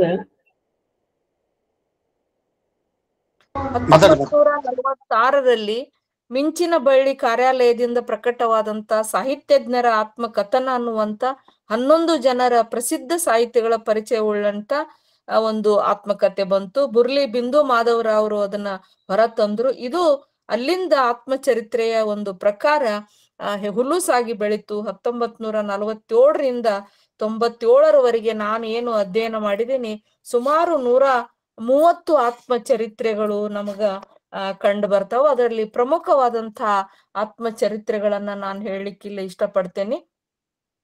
ಏನು ಅಂದ್ರೆ ಇಲ್ಲಿ ಮೊದಲು ಕುವೆಂಪುರವರ ನೆನಪಿನ ದೋಣಿಯಲ್ಲಿ, ಶಿವರಾಮ್ ಕಾರಂತರ ಹುಚ್ಚು ಮನಸ್ಸಿನ 10 ಮುಖಗಳು, ಮಾಸ್ತಿಯವರ ಭಾವ, ಬೇಂದ್ರೆಯವರ ಚತುರ್ಮುಖ, ದೇ ಜವರೇಗೌಡರ ಹೋರಾಟದ ಬದುಕು, ಬೀಚಿ ಅವರ ನನ್ನ ಬಯೋಗ್ರಫಿ, ಬಸವರಾಜ್ ಕಟ್ಟಿಮನಿಯವರ ಕಾದಂಬರಿಕಾರನ ಕತೆ, ರಂಶ್ರೀ ಮುಗುಳಿಯವರ ಜೀವನ ರಸಿಕ, ಸ ಮಾಳ್ವಾಡವರ ದಾರಿ ಸಾಗಿದೆ, AN ಮೂರ್ತಿರಾವ್ ಅವರ ಸಂಜೆಗಣ್ಣಿನ ಹಿನ್ನೋಟ, ತಸು ಶ್ಯಾಮರಾಯರ ನೆನಪಿನ ಅಲೆಗಳು, RC ಹಿರೇಮಠ ಅವರ ಉರಿ ಬರಲಿ ಸಿರಿ ಬರಲಿ, GS ಶಿವರುದ್ರಪ್ಪನವರ ಚತುರಂಗ, ಕೋ ಚನ್ನಬಸ ಅವರ ನನ್ನ ಮನಸ್ಸು ನನ್ನ ನಂಬುಗೆ, ಉತ್ತಂಗಿ ಚನ್ನಪ್ಪ ಅವರ ಆತ್ಮಚರಿತ್ರೆ, ಪ್ರೊಫೆಸರ್ ನಂಜುಂಡಾಯವರ ಅಜ್ಞಾತ ಅಧ್ಯಾಪಕನ ಆತ್ಮಚರಿತ್ರೆ, ಕಲಾವಿದರಲ್ಲಿ ಗುಬ್ಬಿ ವೀರಣ್ಣನವರ ಕಲೆಯ ಕಾಯಕ, ಜೋಳದ ರಾಶಿ ದೊಡ್ಡನಗೌಡರ ನಂದೇ ನಾನೋದಿದೆ, ಕೆರಮನೆ ಶಿವರಾಮ್ ಹೆಗಡೆಯವರ ನೆನಪಿನ ರಂಗಸ್ಥಳ,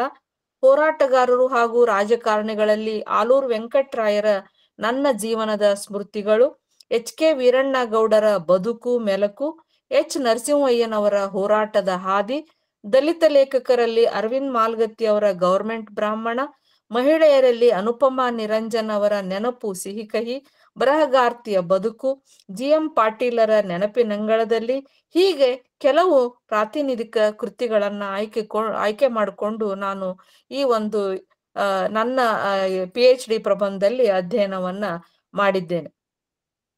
ಆದ್ರೆ ಇತ್ತೀಚೆಗೆ ಇವು ಸಾಕಷ್ಟು ಆತ್ಮಚರಿತ್ರೆಗಳು ಬಂದಿವೆ. ನಾನು ಕೆಲವು ಹೇಳಬಹುದು. ಇದರಲ್ಲಿ ಗಿರೀಶ್ ಕಾರ್ನಾಡರ ಆಡಾಡ್ತ ಆಯುಷ್ಯ, ಬರಗೂರು ರಾಮಚಂದ್ರಪ್ಪ ಅವರ ಕಾಗೆ ಕಾರುಣ್ಯದ ಕಣ್ಣು, ಅರವಿಂದ್ ಮಾಲ್ಗತ್ತಿ ಅವರ ನೀವು ದೇವರಾಗಿ, ಮೂಡ್ನಾಕೂಡು ಚಿನ್ನಸ್ವಾಮಿ ಅವರ ನೆನಪಿನ ಹಕ್ಕಿಯ ಹಾರಲು ಬಿಟ್ಟು, ಡಾಕ್ಟರ್ H ಮುದ್ಗಲ್ ಅವರ ಬಿಳಿಯ ಕೋಟು, ಪ್ರತಿಭಾ ನಂದಕುಮಾರ್ ಅವರ ಅನುದಿನದ ಅಂತರಂಗ, ಪ್ರೇಮಾ ಕಾರಂತ್ ಅವರ ಸೋಲಿಸಬೇಡ ಗೆಲಿಸಯ್ಯ, VM ಮಧುರಿಯವರ ಗೊಂದಲಿಗ,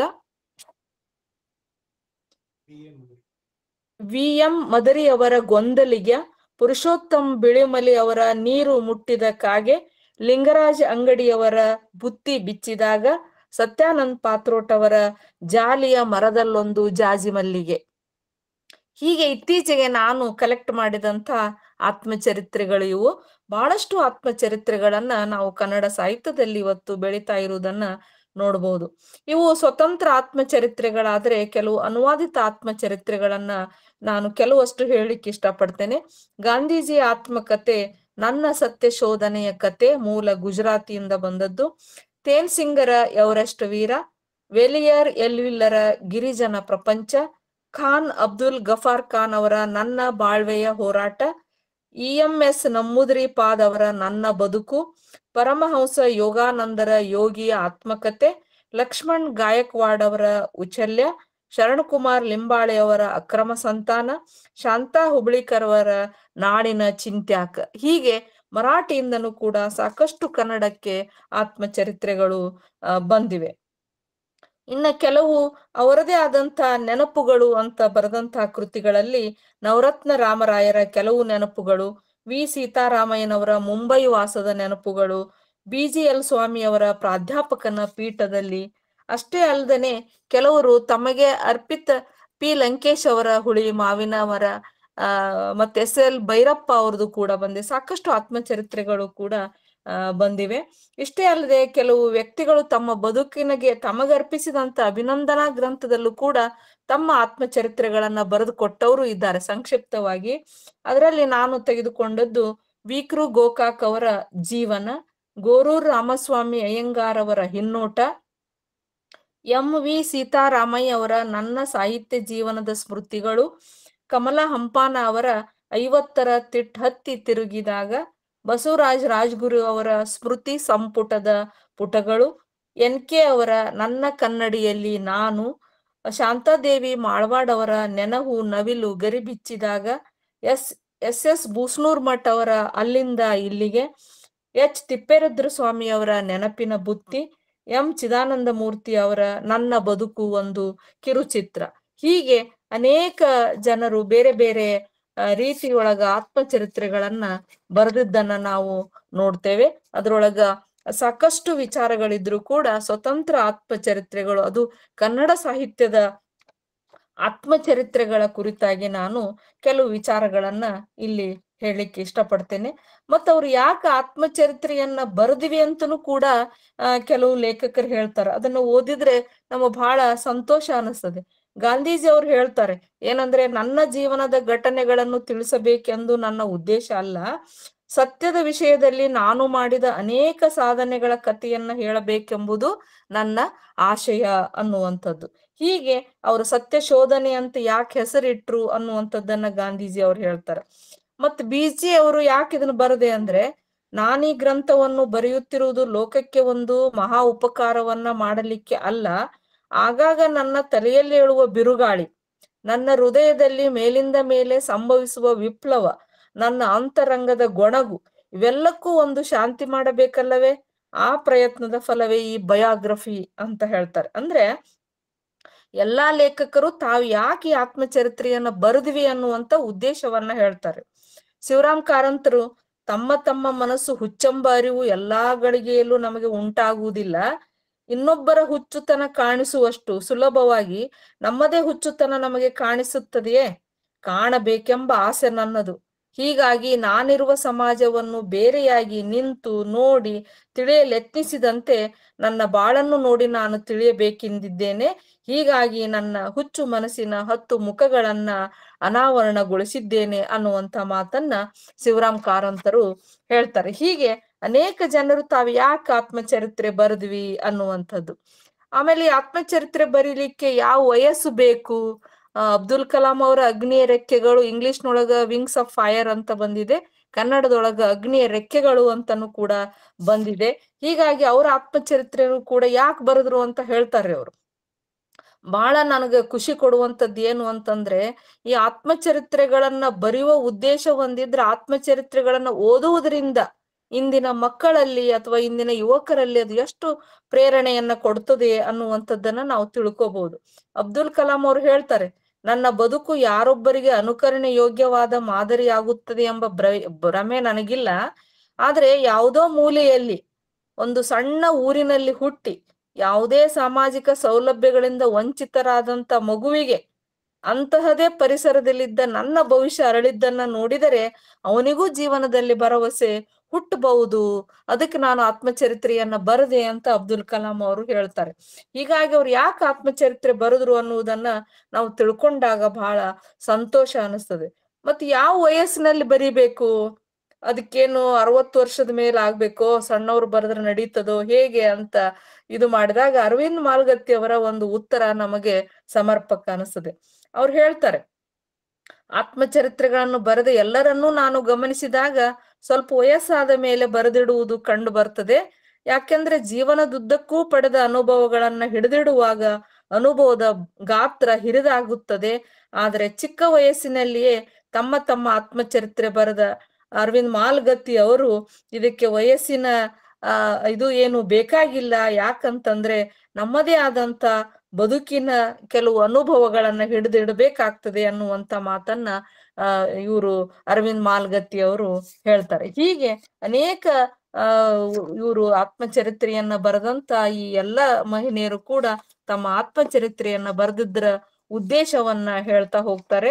ಇದು ಸಮಯದ ಅಭಾವದಿಂದ ನಾನು ಅದನ್ನ ಅಷ್ಟಕ್ಕೆ ಮೊಟಕುಗೊಳಿಸಿ ಕೆಲವು ಕನ್ನಡದ ಆತ್ಮಚರಿತ್ರೆಗಳನ್ನ ಇಲ್ಲಿ ಹೇಳಲಿಕ್ಕೆ ಇಷ್ಟಪಡ್ತೇನೆ. ಮೊದಲನೇದಾಗಿ ಕುವೆಂಪುರವರ ಆತ್ಮಚರಿತ್ರೆ ನೆನಪಿನ ದೋಣಿಯಲ್ಲಿ ಅಂತ ಹೇಳಿ ಸುಮಾರು 1000ಕ್ಕೂ ಹೆಚ್ಚಿನ ಪುಟಗಳನ್ನ ಹೊಂದಿದಂತ ಸುದೀರ್ಘವಾದಂತ ಒಂದು ಆತ್ಮಚರಿತ್ರೆ ಇದು.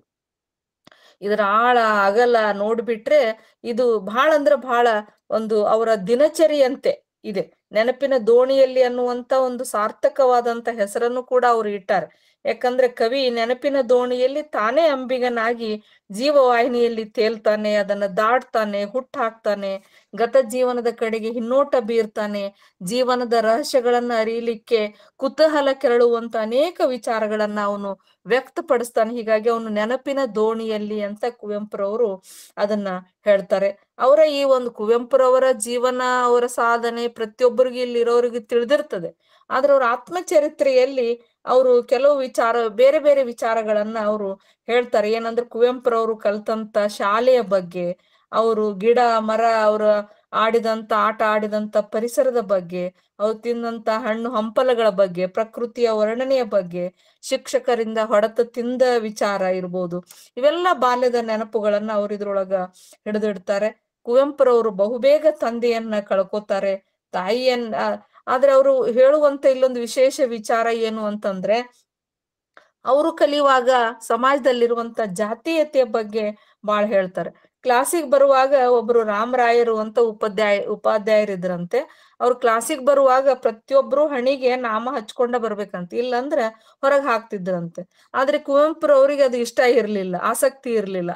ಆದ್ರೆ ಇವ್ರನ್ನ ಕ್ಲಾಸಿಗೆ ಹೊರಗೆ ಹಾಕ್ತಿರೋದ್ರಿಂದ ಅವ್ರು ಏನ್ ಮಾಡ್ತಿದ್ರಂತೆ, ಯಾರು ನಾಮ ಹಚ್ಕೊಂಡ್ ಬಂದಿರ್ತಾರ ಅವ್ರ ಹಣಿಗೆ ಹೋಗಿ ತಮ್ಮ ಹಣಿ ಇಟ್ಟ ಅದನ್ನ ಒತ್ತಿ ಆ ಗುರುತು ಹಾಕೊಂಡು ಕ್ಲಾಸಿಗೆ ಬರ್ತಿದ್ರಂತೆ. ಈ ರೀತಿಯಾದಂತ ಒಂದು ಜಾತೀಯತೆ ಅನ್ನುವಂಥದ್ದು, ಈ ಎಲ್ಲ ಸಂಪ್ರದಾಯಗಳು ಹೆಂಗ ಅವರ ಮನಸ್ಸಿಗೆ ಹಿಂಸೆಯನ್ನ ಮಾಡಿದ್ವು ಅನ್ನುವಂತ ಮಾತನ್ನ ಕುವೆಂಪುರವರು ಈ ಒಂದು ಇದ್ರೊಳಗ ಹೇಳ್ತಾರ.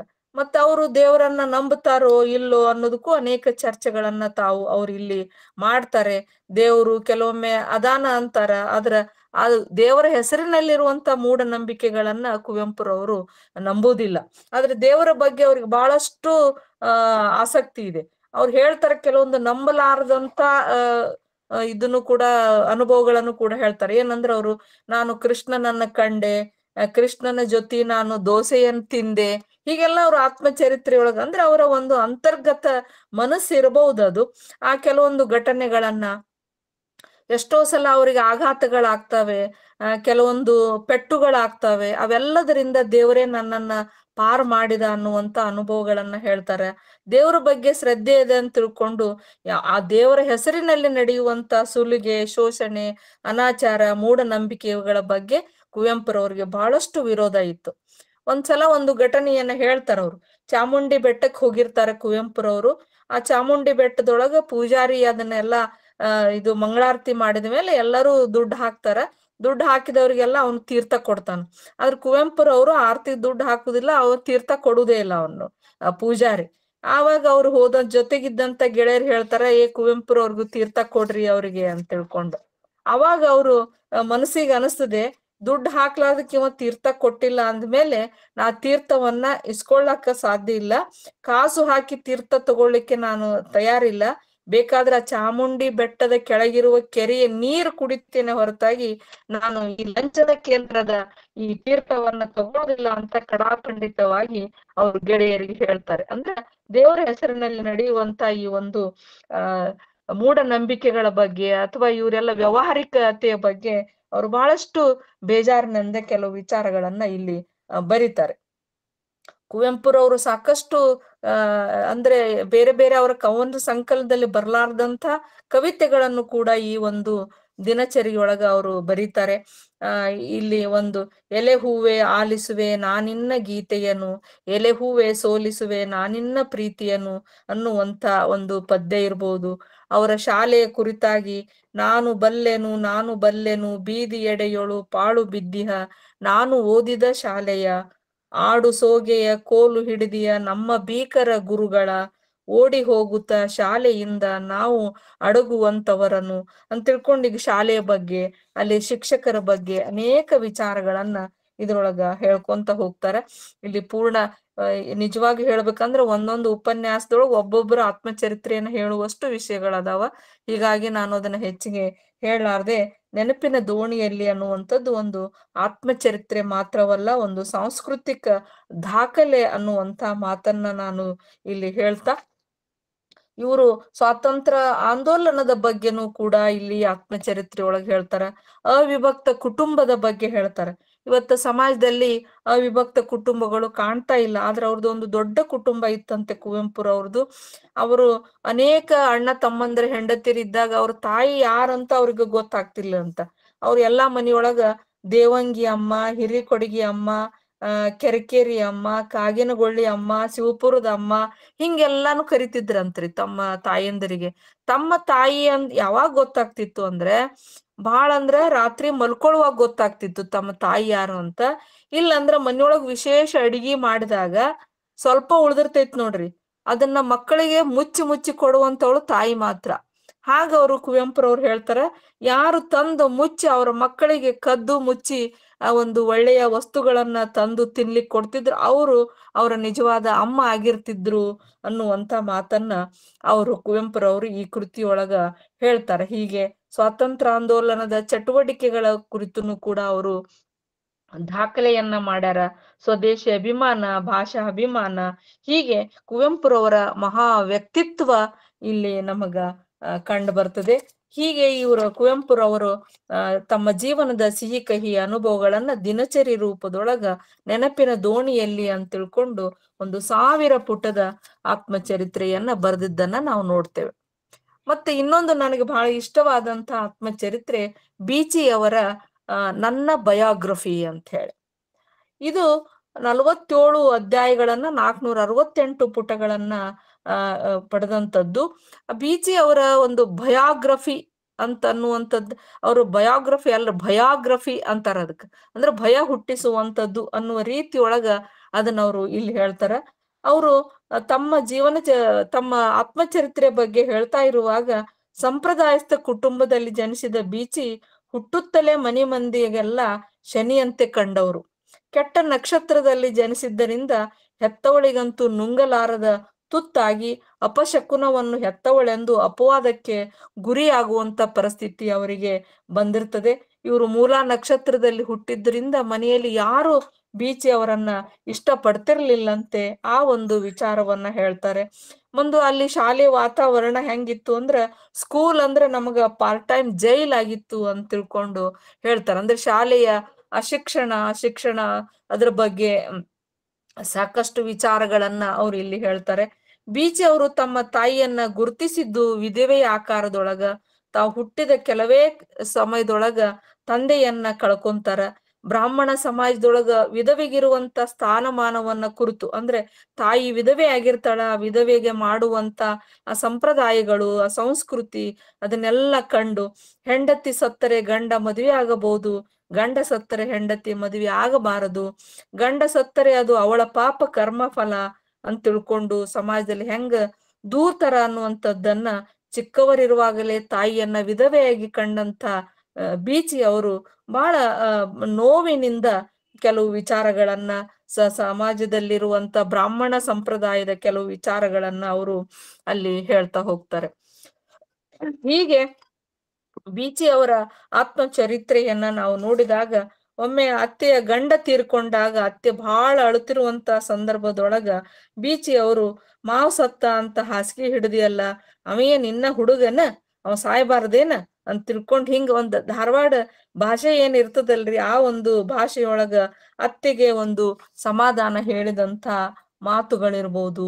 ಅಪ್ಪ ಅಂದ್ರೆ ಏನು, ಹಂಗಂದ್ರೆ ಏನು ಅಂದ್ರೆ ತಂದೆಯನ್ನ ಅತಿ ಸಣ್ಣವನಿದ್ದಾಗ ಕಳ್ಕೊಂಡಾಗ ಅಪ್ಪನ ಒಂದು ವ್ಯಕ್ತಿತ್ವ, ಅಪ್ಪನ ಒಂದು ಮಹತ್ವ, ಅಪ್ಪನ ಬಗ್ಗೆ ಇರುವಂತ ಅವರ ವಿಚಾರಗಳನ್ನು ಕೂಡ ಅವರಿಲ್ಲಿ ವ್ಯಕ್ತಪಡಿಸ್ತಾರ. ಹೀಗಾಗಿ ಅನೇಕ ಮದುವೆ ವಿಚಾರ, ಇದು ಮುಂಜುವೆ ವಿಚಾರ, ಬ್ರಾಹ್ಮಣ ಸಮಾಜದ ಸಾಕಷ್ಟು ವಿಚಾರಗಳನ್ನ ಹೇಳ್ತಾರ. ಸಾಹಿತಿಯಾಗಿ ಬೀಚಿ ಹೆಂಗಿದ್ದ ಅನ್ನುವಂತ ಕೆಲವು ತಾವು ಬರೆದಂತ ಬೇರೆ ಬೇರೆಯ ಕೃತಿಗಳನ್ನು ಕೂಡ ಇಲ್ಲಿ ಹೇಳ್ತಾರ. ಬೀಚಿ ಅವರು ತಮ್ಮ ಕುಡಿತದ ಬಗ್ಗೆಯೂ ಕೂಡ ಮುಚ್ಚು ಮರೆ ಇಲ್ಲದೆ ಹೇಳ್ತಾರ. ಯಾವಾಗ್ಲೂ ಆತ್ಮಚರಿತ್ರೆ ಬರೆಯೋರು ಎಲ್ಲವನ್ನೂ ಪ್ರಾಮಾಣಿಕವಾಗಿ ಹೇಳ್ತಾರಂತ ಇಲ್ರಿ. ಯಾಕಂದ್ರೆ ಅದು ಸಮಾಜದ ಮೇಲೆ ಯಾವ ಪರಿಣಾಮ ಬೀರ್ತದೆ ಅನ್ಕೊಂಡು ಕೆಲವು ವಿಚಾರಗಳನ್ನು ಮುಚ್ಚಿಡಬಹುದು. ಆದ್ರೆ ಬೀಚಿ ಅವರು ತಮ್ಮ ಜೀವನದ ಯಾವ ವಿಚಾರಗಳನ್ನು ಮುಚ್ಚಿಡದೆ ಎಲ್ಲವನ್ನೂ ಸಂಕೋಚವಿಲ್ಲದೆ ಎಲ್ಲವನ್ನು ಬಿಚ್ಚಿಡ್ತಾರೆ. ಮಗನನ್ನ ಕಳ್ಕೊಂಡದ್ದು, ಹೆಂಡತಿಗೆ ರೋಗ ತಗಿಲಿ ಅವಳು ಮಕ್ಕಳಾದ್ರೆ ಸಾಯ್ತಾಳನ್ನ ತಿಳ್ಕೊಂಡು ಅವಳನ್ನ ಅವ್ರು ಹೆಂಗ್ ಜೋಪಾನ ಮಾಡಿದ್ರು, ಮಾನಸಿಕ ನೋವಿನಿಂದ ಕುಡಿತಕ್ಕೆ ಹೆಂಗ್ ಒಳಗಾದ್ರು, ಕುಡಿತದಿಂದ ಅವರು ತಾವು ಹೆಂಗ ಜೀವನ ಸಾಗಿಸಿದ್ರು ಅನ್ನುವಂತ ಬದುಕಿನ ಕಥೆಯನ್ನ ಪದರಾಗಿ ಅವರು ಸಾಹಿತಿಯಾದಂತ ಬೀಚಿ ಅವರು ಇಲ್ಲಿ ಬಿಚ್ಚಿಡುವುದನ್ನ ನಾವು ನೋಡ್ತೀವಿ. ಒಟ್ಟಿನೊಳಗ ಬೀಚಿ ಅವರ ಆತ್ಮಚರಿತ್ರೆ ಒಂದು ಬಯೋಗ್ರಫಿ ಆಗಿದೆ. ಇದು ನೋಡ್ಲಿಕ್ಕೆ ಹಾಸ್ಯದ ತಲೆಬರಹ ಅಂತ ಕಂಡ್ರೂ ಕೂಡ ಆತ್ಮಕಥೆಯೊಳಗ ಒಂದು ಸಾಂಸ್ಕೃತಿಕ ದಾಖಲೆ ಎನ್ನುವಷ್ಟು ಮಹತ್ತರವಾದಂತ ವಿಚಾರಗಳನ್ನ ಬೀಚಿ ಅವರು ಇಲ್ಲಿ ಬರೀತಾರ ಅನ್ನುವಂಥದ್ದನ್ನ ನಾವು ನೋಡ್ಬೋದು. ಹೀಗೆ ಸಾಹಿತಿಗಳೊಳಗ ಕಾರಂತರ ಆತ್ಮಚರಿತ್ರೆ ಇರ್ಬೋದು, ಬೇಂದ್ರೆ ಅವರ ಆತ್ಮಚರಿತ್ರೆ, ಆಮೇಲೆ ಅನೇಕ ಸಾಹಿತಿಗಳು, ದೊಡ್ಡ ದೊಡ್ಡ ಸಾಹಿತಿಗಳ ಒಳ್ಳೊಳ್ಳೆ ಆತ್ಮಚರಿತ್ರೆಗಳನ್ನ ನಾವು ನೋಡ್ಬೋದು. ಅದನ್ನ ಅಷ್ಟಕ್ಕೆ ಮೊಟಕುಗೊಳಿಸಿ ಒಂದು ಗುಬ್ಬಿ ವೀರಣ್ಣ ಅವರ ಆತ್ಮಚರಿತ್ರೆಗಳನ್ನ ನಾನಿಲ್ಲಿ ತಗೊಳ್ಳಿಕ್ಕೆ ಇಷ್ಟಪಡ್ತೇನೆ. ಅವರ ಆತ್ಮಚರಿತ್ರೆ ಕಲೆಯೇ ಕಾಯಕ ಅಂತ ಹೇಳಿ. ಕನ್ನಡ ಒಂದು ರಂಗ ಭೂಮಿಯೊಳಗ ವೀರಣ್ಣ ಅವರು ಬಹಳ ಒಂದು ಜನಪ್ರಿಯವಾದಂತ ಒಂದು ಹೆಸರು. ಅವರು ಒಂದು ಕಲಾವಿದರಾಗಿ ಒಂದು ನಾಟಕ ಕಂಪನಿಯನ್ನ ಮಾಡಿ ಅದರಲ್ಲಿ ಬರುವಂತ ನೋವುಗಳನ್ನ ಅವ್ರು ಹೆಂಗ ಸಹಿಸ್ಕೊಂಡ್ರು. ಈಗ ಹೆಂಗ ಬಸವಣ್ಣವ್ರು ಕಾಯಕವೇ ಕೈಲಾಸ ಅಂತಾರ, ಹಂಗ ಗುಬ್ಬಿ ವೀರಣ್ಣ ಅವರು ಕಲೆಯೇ ಕಾಯಕ ಅನ್ನುವಂತ ಮಾತನ್ನ ಇಲ್ಲಿ ಹೇಳ್ತಾರೆ. ಆ ಗುಬ್ಬಿ ಕಂಪನಿ ಯಾವ ರೀತಿಯಾಗಿ ಬೆಳೀತು, ತಾವು ಹೆಂಗ ಅವರು ಗುಬ್ಬಿ ವೀರಣ್ಣ ಅವರು ಮೊದಲಿಗೆ ಗೇಟ್ ಕೀಪರ್ ಆಗಿ, ಬುಕ್ಕಿಂಗ್ ಕ್ಲಾರ್ಕ್ ಆಗಿ ಕೆಲಸವನ್ನ ಪ್ರಾರಂಭ ಮಾಡ್ತಾರ.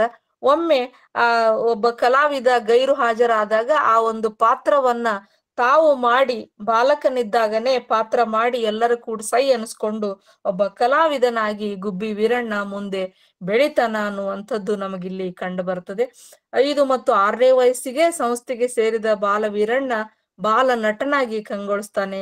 ಮುಂದೆ ಸಿರಿಯಾಳ ಚರಿತ್ರೆ, ಸತ್ಯರತನ ಚರಿತ್ರೆ, ಹರಿಶ್ಚಂದ್ರ ನಾಟಕ, ಹೀಗೆ ಸಣ್ಣವರಿದ್ದಾಗ ಸಾಕಷ್ಟು ಪಾತ್ರಗಳನ್ನ ಅವರು ಮಾಡ್ತಾರೆ. ಗುಬ್ಬಿ ವೀರಣ್ಣ ಅವರ ಕಲೆ ಕಾಯಕ ಆತ್ಮಚರಿತ್ರೆಯ ಜೊತೆಗೆ ನಾವು ಆಗಿನ ಕಾಲದ ನಾಟಕದೊಳಗ ಯಾವ ರೀತಿಯಾದಂತ ಒಂದು ಸಮಾಜದ ಭಾವನೆಗಳು ಇದ್ವು ಅನ್ನೋದನ್ನು ನಾವು ನೋಡ್ಬೋದು. ನಾಟಕ ಕಲೆಗೆ ಆವಾಗಷ್ಟು ಪ್ರಾಶಸ್ತ್ಯ ಇರ್ಲಿಲ್ಲ. ನಾಟಕ ಅಂದ್ರೇನೆ ಒಂದು ಕಲೆ ಅಂತ ತಿಳ್ಕೊಂಡನೆ ಇತ್ತು ಜನರ ಮನಸ್ಸಿನೊಳಗ. ನಾಟಕದ ಜನ ಅಂದ್ರೇನೆ ಕೀಳು ಜನ ಅಂತ ತಿಳ್ಕೊಂಡು ಪರಿಗಣಿಸ್ತಿದ್ರಂತೆ. ಸರಿಯಾದ ಸ್ಥಾನಮಾನಗಳಿರ್ಲಿಲ್ಲ. ಇವತ್ತ ಸಿನಿಮಾದ ಒಂದು ಹೀರೋಗಳನ್ನ, ಸಿನಿಮಾದ ನಟರನ್ನ ನಾವು ಎಷ್ಟು ಅವರೇ ದೇವರು ಅಂತ ಪೂಜಿಸ್ತೀವಿ, ಆದ್ರೆ ನಾಟಕದ ಕಲಾವಿದರಿಗೆ ಒಳ್ಳೆಯ ಸ್ಥಾನಮಾನ ಅವಾಗ ಇರ್ಲಿಲ್ಲ. ನಾಟಕದ ಜನರಿಗೆ ನೀರು ಸತೆ ಕೊಡ್ತಿರ್ಲಿಲ್ವಂತೆ, ಸುಣ್ಣ ಕೇಳಿದ್ರೆ ಬಾಗ್ಲ ಹಾಕೋತಿದ್ರಂತೆ. ಇಂಥ ಪರಿಸ್ಥಿತಿಯೊಳಗೂ ಕೂಡ ನಟರು ಬಹಳ ಧೈರ್ಯದಿಂದ ನಾಟಕಗಳನ್ನ ಮಾಡ್ತಿದ್ರು. ಹೊಟ್ಟೆಪಾಡಿಗಾಗಿ ಅವರು ದುಡಿಬೇಕಾದಂತ ಪರಿಸ್ಥಿತಿ ಇತ್ತು ಅಂತ ಹೇಳಿ. ಅಷ್ಟೇ ಅಲ್ಲ, ನಾಟಕ ನೋಡ್ಲಿಕ್ಕೆ ಬರ್ಬೇಕಾದ್ರ ಕುರ್ಚಿ ಸತೆ ಇರ್ತಿರ್ಲಿಲ್ಲಂತ್ರಿ. ಅವಾಗ ಗಣ್ಯ ವ್ಯಕ್ತಿಗಳ ಮೊದಲನೇ ಪ್ರದರ್ಶನಕ್ಕೆ ಅವ್ರಿಗೆ ಆಹ್ವಾನ ಮಾಡ್ಬೇಕಾದ್ರ ಅವ್ರನ್ನ ಕೆಳಗ್ ಹೆಂಗ್ ಕೂಡ್ಸುದು, ಅದಕ್ ಹೋಗಿ ಸಾವ್ಕಾರ ತಾವು ನಾಟಕ ನೋಡಕ್ ಬರ್ಬೇಕ್ರಿ, ತಾವ್ ಬರುವಾಗ ಒಂದ್ ಕುರ್ಚಿ ತಗೊಂಡ್ ಬರ್ಬೇಕ್ರಿ ಅಂತ ಮೊದಲ ಹೇಳಿ ಬರ್ತಿದ್ರಂತ್ರಿ. ಹೀಗಾಗಿ ಪೂರ್ತಿ ಬೆಳಗಾಗು ತನಕ ಕುಂತು ನಾಟಕ ನೋಡಿ ಜನ ಹೋಗ್ತಿದ್ರು ಅನ್ನುವಂತ ಮಾತನ್ನ ಹೇಳ್ತಾರೆ. ಅಷ್ಟೇ ಅಲ್ಲ, ಗಂಡಸರೇ ಹೆಣ್ಣು ಪಾತ್ರಗಳನ್ನ ಅಭಿನಯ ಮಾಡ್ತಿದ್ದುದು ಆಗಿನ ಕಾಲದಲ್ಲಿ ಇತ್ತು. ಈಗ ಹೆಣ್ಮಕ್ಳು ಹೆಣ್ ಪಾತ್ರ, ಗಂಡ್ಮಕ್ಳು ಗಂಡ್ ಪಾತ್ರ ಮಾಡ್ತಾರ. ಅವಾಗ ಹೆಣ್ಣು ಮಕ್ಕಳು ನಾಟಕ ಒಂದು ರಂಗಕ್ಕೆ ಹೋಗುದನ್ನೇ ಕೀಳು ಅನ್ನುವಂತ ಪರಿಸ್ಥಿತಿಯೊಳಗ ಆ ಹೆಣ್ಪಾಟನ್ನು ಕೂಡ ಗಂಡ್ಮಕ್ಳೇ ಮಾಡ್ತಿದ್ರು ಅಂತ ಹೇಳಿ. ಆ ಹೆಣ್ಮಕ್ಳು ಗಂಡು ಮಕ್ಕಳು ಹೆಣ್ಣು ಪಾತ್ರ ಮಾಡುವಾಗ ಕೆಲವೊಮ್ಮೆ ಆಭಾಸಗಳಾಗ್ತಿದ್ವು. ಅದನ್ನ ಗುಬ್ಬಿ ವೀರಣ್ಣ ಅವ್ರ ಇದ್ರೊಳಗೆ ಹಿಡ್ದಿಟ್ಟಾರ. ಏನಂದ್ರ ಹೆಣ್ಣು ಪಾತ್ರಕ್ಕೆ ಕೂದಲ ಬೇಕಾದಾಗ ಟೋಪನ್ ಹಾಕಿರ್ತಿದ್ವಿ. ಕೆಲವೊಮ್ಮೆ ಲೈಟಿನ ಹುಳುಗಳು ಒಳಕ್ಕ ಸೇರ್ಕೊಂಡು ಕಡ್ಯಾಕ್ ತೊಡಗಿದ್ರ ಹುಳಿನ ಹಿಂಸೆ ತಡಿಲಾರ್ದನ ತಲಿ ಕೆರೆದು ಅದ ಟೋಪನ್ ತೆಗೆದ್ ಬಿಟ್ರೆ ಹೇರಾಪೇರಾಗಿ ಬೋಳ ತಲಿ ಕಾಣಿಸ್ತಿತ್ತು. ಅವಾಗ ಎಲ್ಲಾ ಜನ ನಗ್ತಿದ್ರು, ಆ ಒಂದು ನಾಟಕ ಆಭಾಸ ಆಗ್ತಿತ್ತು ಅನ್ನುವಂತ ಮಾತನ್ನ ಹೇಳ್ತಾರೆ. ಕೆಲವೊಮ್ಮೆ ಆ ಪಾತ್ರಧಾರಿಗಳಿಗೆ ಒಂದು ಸಮಯ ಪ್ರಜ್ಞೆ ಇದ್ರೆ ಅದನ್ನ ಸರಿ ದೂಗಿಸ್ತಿದ್ರು, ಇಲ್ಲದಿದ್ರೆ ಕೆಲವೊಮ್ಮೆ ಅದು ಆಭಾಸ ಆಗ್ತಿತ್ತು ಅನ್ನುವಂತ ಮಾತನ್ನು ಕೂಡ ಹೇಳ್ತಾರೆ. ಗುಬ್ಬಿ ವೀರಣ್ಣ ಅವರು ಒಂದು ಸುಧಾರಮೆಯಲ್ಲಿ ಕಳ್ಳನ ಪಾತ್ರವನ್ನು ಕೂಡ ಮಾಡಿದ್ದು ಬಹಳ ಒಂದು ಒಳ್ಳೆಯ ಪಾತ್ರ. ಅದು ಬಹಳ ಹೆಸರು ಪಡೆದಂತ ಒಂದು ಪಾತ್ರ. ಗುಬ್ಬಿ ವೀರಣ್ಣವ್ರು ಎಷ್ಟು ಕಾಯಕವೇ ಕೈಲಾಸ ಅಂತಿದ್ರಂದ್ರ ಪತ್ನಿ ಸತ್ರು ಕೂಡ ಒಮ್ಮೆ ನಾಟಕ ನಡೆದಿರ್ತದೆ, ಹಿಂದ ಬಂದು ಒಬ್ರು ಹೇಳ್ತಾರ ನಿಮ್ಮ ಹೆಂಡತಿ ಕಣ್ ಮುಚ್ಚಿದ್ರು, ನಿಮ್ಮ ಹೆಂಡತಿ ಸತ್ರು ಅಂತ ಹೇಳಿ. ಆದ್ರೆ ಅದನ್ನ ಒಟ್ಟ ಅವರು ತೋರಿಸ್ಲಾರ್ದನೆ ನಾಟಕವನ್ನ ಮುಗಿಸಿನೇ ಅವರು ಮನೆಗೆ ಹೋಗಿ ಹೆಂಡತಿಯ ಶವ ಸಂಸ್ಕಾರವನ್ನ ಮಾಡ್ತಾರೆ. ಇಷ್ಟು ಒಂದು ಕಾಯಕ ಪ್ರಜ್ಞೆ ಅವರಲ್ಲಿ, ಗುಬ್ಬಿ ವೀರಣ್ಣ ಅವರಲ್ಲಿ ಇತ್ತು ಅನ್ನುವಂಥದ್ದು. ಆಗಿನ ಕಾಲದೊಳಗ ನಾಟಕ ಕಂಪನಿಗಳ ಪರಿಸ್ಥಿತಿ ಹೆಂಗಿತ್ತು, ಅವರಿಗೆ ಹಣದ ಅಭಾವ ಹೇಗಿರ್ತಿತ್ತು. ಕೆಲವೊಮ್ಮೆ ನಾಟಕ ಮಾಡ್ಬೇಕಾದ್ರ ತಮ್ಮಲ್ಲಿರುವಂತ ಈ ಬಂಗಾರ ಬೆಳ್ಳಿ ಏನೇ ಇದ್ರು ಆ ವಸ್ತುಗಳನ್ನ ಅಡವಿಟ್ಟು ದುಡ್ಡು ತಂದು ನಾಟಕಗಳನ್ನ ಮಾಡ್ತಿದ್ವಿ ಅನ್ನುವಂತ ಒಂದು ಮಾತನ್ನು ಕೂಡ ಇದ್ರೊಳಗೆ ಹೇಳ್ತಾರ. ಮೂಕ ಚಿತ್ರ ಅನ್ನುವಂತ ಒಂದು ಚಿತ್ರ ಮಾಡಿದಾಗ ಅವರು ಬಹಳ ಒಂದು ಕಹಿ ಅನುಭವವನ್ನ ಊಟ ಮಾಡ್ತಾರ, ಉಪವಾಸ ಇರ್ಬೇಕಾಗ್ತದ, ಸ್ಟುಡಿಯೋ ಬಂದ್ ಆಗ್ತದ, ಬಿಲ್ಡಿಂಗ್ ಇರುವುದಿಲ್ಲ, ಬಹಳಷ್ಟು ಅವರು ಆರ್ಥಿಕ ಪರಿಸ್ಥಿತಿಯನ್ನ ಎದುರಿಸಬೇಕಾದಂತ ಪರಿಸ್ಥಿತಿ ಗುಬ್ಬಿ ವೀರಣ್ಣ ಅವರಿಗೆ ಬರ್ತದೆ.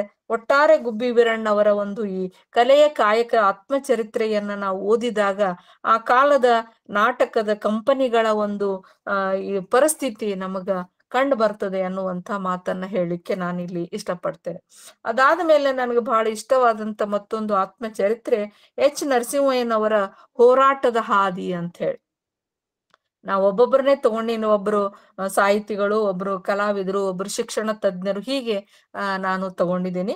ಇಲ್ಲಿ ಎಚ್ ನರಸಿಂಹಯ್ಯನವರ ಆತ್ಮಚರಿತ್ರೆ ಹೋರಾಟದ ಹಾದಿ ಬಹಳ ಸುಂದರವಾದಂತ, ಮನಸ್ಸಿಗೆ ಮುದ ನೀಡುವಂತ ಒಂದು ಆತ್ಮಚರಿತ್ರೆ. ಅವರು ಕೂಡ ಎಚ್ ನರಸಿಂಹಯ್ಯನವರು ಬಹಳ ಕಡು ಬಡತನದಲ್ಲಿ ಬೆಳೆದಂತವ್ರು.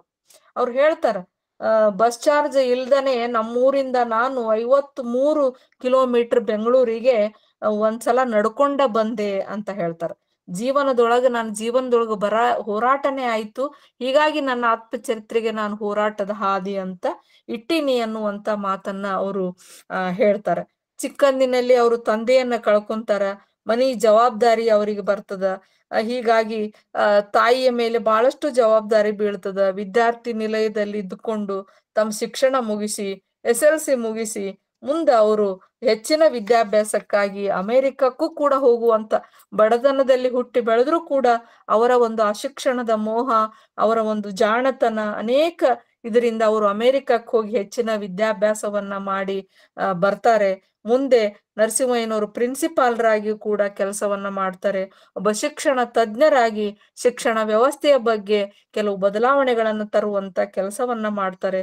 ಶಿಕ್ಷಣ ಪದ್ಧತಿಯಲ್ಲಿ ಅನೇಕ ಸುಧಾರಣೆಗಳನ್ನ ಮಾಡಿದಂತ ವಿಚಾರವನ್ನ ಅವರು ತಮ್ಮ ಒಂದು ಈ ಆತ್ಮಚರಿತ್ರೆಯಲ್ಲಿ ಹೇಳ್ತಾರೆ. ಮುಂದೆ ಪ್ರಾಧ್ಯಾಪಕರಾಗಿ ಅಮೆರಿಕಕ್ಕೂ ಕೂಡ ಹೋದಂತ ವಿಷಯ ನಮಗಿಲ್ಲಿ ಕಂಡು ಬರ್ತದೆ.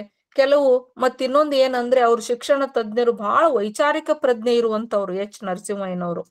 ಅವ್ರು ಸಾಕಷ್ಟು ಅವ್ರು ಹೇಳ್ತಾರ, ತಮ್ಮ ಸ್ವಭಾವ ಹೆಂಗಿತ್ತಂದ್ರೆ ನಾ ಯಾವುದನ್ನು ಹೂ ಅಂತಿರ್ಲಿಲ್ಲ. ಪ್ರತಿಯೊಂದು ಗುಣ ಏನಂತಂದ್ರೆ ಎಲ್ಲದಕ್ಕೂ ಯಾಕೆ, ಏನು, ಹೇಗೆ ಎಂಬ ಪ್ರಶ್ನೆ ಯಾವಾಗ್ಲೂ ನಾ ಮಾಡ್ತಿದ್ದೆ. ನಾನು ಮೊದಲಿನಿಂದಲೂ ಪ್ರಶ್ನೆ ಮಾಡುವ ಮನೋಭಾವನಕ್ಕೆ ಹೆಚ್ಚು ಪ್ರಾಶಸ್ತ್ಯ ಕೊಟ್ಟಿದ್ದರಿಂದ, ಇದು ವಿದ್ಯಾರ್ಥಿ ಇದ್ದಾಗಲಿಂದಲೇ ನನಗೆ ಈ ಒಂದು ಪ್ರಶ್ನೆ ಮಾಡುವ ಸ್ವಭಾವ ಇರುವುದರಿಂದ ನಾನು ಈ ಮೂಢನಂಬಿಕೆಗಳನ್ನ ದೂರ ಮಾಡುವ ಪರಿಸ್ಥಿತಿ ಬಂತು ಅನ್ನುವಂತ ಮಾತನ್ನ ಅವರು ಹೇಳ್ತಾರೆ. ಯಾಕಂದ್ರೆ ಅನೇಕ ಸಾಯಿಬಾಬಾರಂತ ಪವಾಡ ಪುರುಷರಿಗೂ ಕೂಡ ಎಚ್ ನರಸಿಂಹಯ್ಯನವರು ಸವಾಲು ಹಾಕದೆ ಬಿಟ್ಟಿಲ್ಲ. ಅನೇಕ ಅವರ ಪವಾಡಗಳನ್ನ ಹೊರಗೆ ಎಳೆದು ಸತ್ಯಾಸತ್ಯತೆಗಳನ್ನ ಸಮಾಜಕ್ಕೆ ತೋರಿಸಿಕೊಟ್ಟಂತವ್ರು ಎಚ್ ನರಸಿಂಹಯ್ಯನವರು. ಹೀಗಾಗಿ ಅವರು ಅನೇಕ ಪ್ರಶಸ್ತಿ, ಪದ್ಮಭೂಷಣ, ಗೌರವ ಡಾಕ್ಟರೇಟ್, ಡಿಲಿಟ್ ಅಂತ ಅನೇಕ ಪ್ರಶಸ್ತಿಗಳನ್ನ ಪಡೆದವರು. ಕ್ವಿಟ್ ಇಂಡಿಯಾ ಚಳವಳಿಯಲ್ಲಿ ಭಾಗವಹಿಸಿ ಕೇಂದ್ರ ಸರ್ಕಾರದಿಂದ ತಾಮ್ರಪತ್ರ ಅಮೂಲ್ಯ ಪ್ರಶಸ್ತಿಯನ್ನ ನೀಡಿ ಸರ್ಕಾರ ಅವರನ್ನ ಸನ್ಮಾನಿಸಿದೆ. ಇಂತಹ ಒಬ್ಬ ಶಿಕ್ಷಣ ತಜ್ಞರು ಸಮಾಜಕ್ಕೆ ಬಹಳಷ್ಟು ಸೇವೆಯನ್ನ, ತಮ್ಮ ಕೊಡುಗೆಯನ್ನ ಕೊಟ್ಟಿದ್ದಾರೆ. ಆದ್ರೆ ಅವರು ತಮ್ಮ ಒಂದು ಕೌಟುಂಬಿಕ ವಿಷಯವನ್ನ ಎಲ್ಲೂ ಹೇಳ್ಕೊಂಡಿಲ್ಲ. ಯಾಕಂದ್ರೆ ಅವರು ಮದ್ವಿನೇ ಆಗಿಲ್ಲ. ಎಚ್ ನರಸಿಂಹಯ್ಯನವರು ಒಬ್ಬ ಬ್ರಹ್ಮಚಾರಿ. ಅವ್ರಿಗೆ ಬಹಳಷ್ಟು ಮಂದಿ ಕೇಳ್ತಿದ್ರಂತ್ರಿ, ಏನಂದ್ರೆ ಯಾಕ್ರಿ ನೀವು ಮದ್ವೆ ಆಗಿಲ್ಲ ಅಂತ ಹೇಳಿ. ಅವಾಗ ಅವ್ರ ತಮಾಷೆಗೆ ಯಾರಾದ್ರೂ ಕೇಳಿದ್ರ, ಅಯ್ಯೋ ಹೌದೇನ, ನನಗ್ ಮದ್ವೆ ಮಾಡ್ಕೊಳ್ಬೇಕು ಅನ್ನೋದ ನೆನಪಿಲ್ ನೋಡ ಅಂತ ಹೇಳಿ ಹಿಂಗ ಹಾಸ್ಯ ಮಾಡ್ತಿದ್ರಂತ್ರಿ ಅವ್ರು. ಆಮೇಲೆ ಅವ್ರು ಹುಟ್ಟಿದ್ದು ಭಾನುವಾರ. ಅದಕ್ಕೆ ಅವ್ರು ಹೇಳ್ತಾರ, ನಾ ಹುಟ್ಟಿದ್ದು ಭಾನುವಾರ ಆದ್ರೂ ಕೂಡ ನನ್ ಜೀವನದೊಳಗ ರಜಾ ದಿನಗಳೇ ಇಲ್ಲ ಅನ್ನುವಂತ ಮಾತನ್ನು ಕೂಡ ಅವ್ರು ಹೇಳ್ತಾರ. ಯಾಕಂದ್ರೆ ಕೈ ತುಂಬಾ ಕೆಲಸ, ತಲೆ ತುಂಬಾ ವಿಚಾರ, ಆ ಕೆಲಸದಲ್ಲಿ ನಾನು ತೃಪ್ತಿ ಪಟ್ಕೊಂಡೆ ಅಂತ ತಿಳ್ಕೊಂಡು ತಮ್ಮ ಬಾಲ್ಯದಿಂದ ಹಿಡಿದು ತಮ್ಮ ನೌಕರಿ, ತಮ್ಮ ಶಿಕ್ಷಣ, ಕೊನೆಯ ತಮ್ಮ ಸಾಮಾಜಿಕ ಸೇವೆವರೆಗೂ ಕೂಡ ಅವರು ತಮ್ಮ ಆತ್ಮಚರಿತ್ರೆಯಲ್ಲಿ ದಾಖಲೆಯನ್ನ ಮಾಡಿದ್ದಾರೆ. ಈ ಒಂದು ಆತ್ಮಚರಿತ್ರೆಗಳನ್ನ ನೋಡ್ತಾ ಹೋದ್ರೆ ದಲಿತ ಲೇಖಕರು ಎನ್ನಿಸಿಕೊಂಡವರು ಕೂಡ ಹಲವಾರು ಜನ ಆತ್ಮಚರಿತ್ರೆಗಳನ್ನ ಬರೆದಾರ. ಅದ್ರೊಳಗ ಮುಖ್ಯವಾಗಿ ಅರವಿಂದ್ ಮಾಲ್ಗತ್ತಿ ಅವರ ಗವರ್ಮೆಂಟ್ ಬ್ರಾಹ್ಮಣ ಅನ್ನುವಂಥದ್ದನ್ನ ನಾನು ಎತ್ಕೊಂಡಿದ್ದೇನೆ.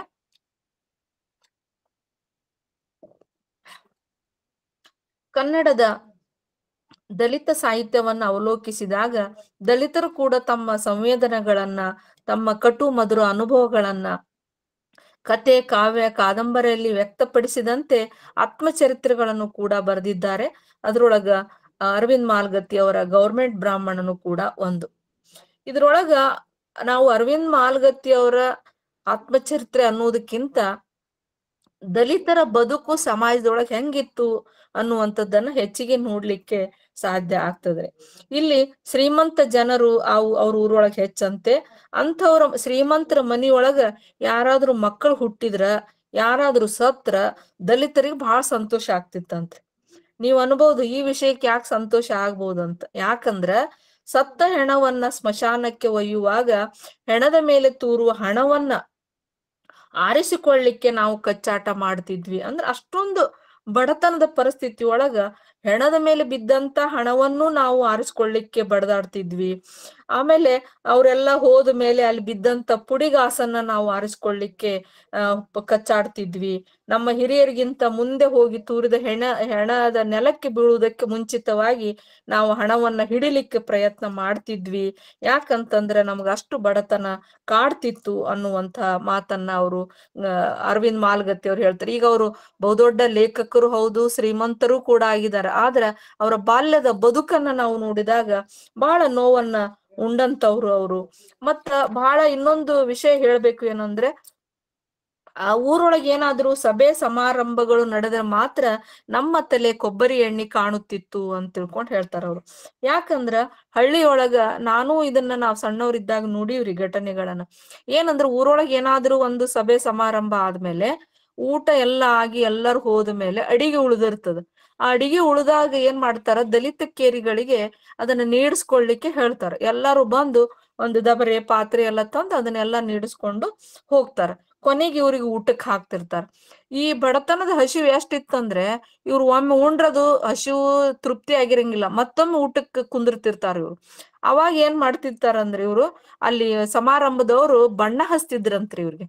ಒಂದ್ಸಲ ಬಂದಾವ್ ಇನ್ನೊಮ್ಮೆ ಊಟಕ್ಕೆ ಬರಬಾರ್ದಂತ ಕೈ ಹೆಬ್ಬಟ್ಟಿಗೆ ಹೆಂಗ ನಾವು ಓಟ್ ಹಾಕುವಾಗ ಇನ್ನೊಮ್ಮೆ ಓಟ್ ಹಾಕ್ಬಾರ್ದಂತ ಹೆಂಗ ಬಣ್ಣ ಹಚ್ತಾರ, ಹಂಗ ಇವ್ ಕೈಗೆ ಬಣ್ಣ ಹಚ್ತಿದ್ರಂತ. ಇವ್ರು ಎಷ್ಟು ಶಾಣೆ ಅಂತಂದ್ರ ಅವತ್ತು ಕೊಬ್ಬರಿ ಎಣ್ಣೆ ಯಾಕೆ ಹಚ್ಕೊಂತಿರ್ತಿದ್ವಿ ಅಂದ್ರೆ ಆ ಬಣ್ಣ ಕೊಬ್ಬರಿ ಎಣ್ಣೆ ತಿಕ್ಕಿ ಮತ್ತೊಮ್ಮೆ ಊಟಕ್ಕೆ ಹೋಗುದು. ಈ ರೀತಿಯಾದಂತ ಒಂದು ನಾವು ಮಾಡ್ತಿದ್ವಿ ಅನ್ನುವಂತ ವಿಚಾರವನ್ನ ಮಾಲ್ಗತ್ತಿ ಅವರು ಕೂಡ ಹೇಳ್ತಾರ. ಕೊನೆಗೆ ಒಂದು ನೋವಿನ ಸಂಗತಿ ಏನಂದ್ರೆ ಒಮ್ಮೆ ಮತ್ತೊಮ್ಮೆ ಬರಬಾರ್ದು ಅಂತ ತಿಳ್ಕೊಂಡು ಅವರಿಗೆ ಒಂದು ಕೋಲ್ ಹಿಡಿದಿರ್ತಿದ್ರಂತೆ.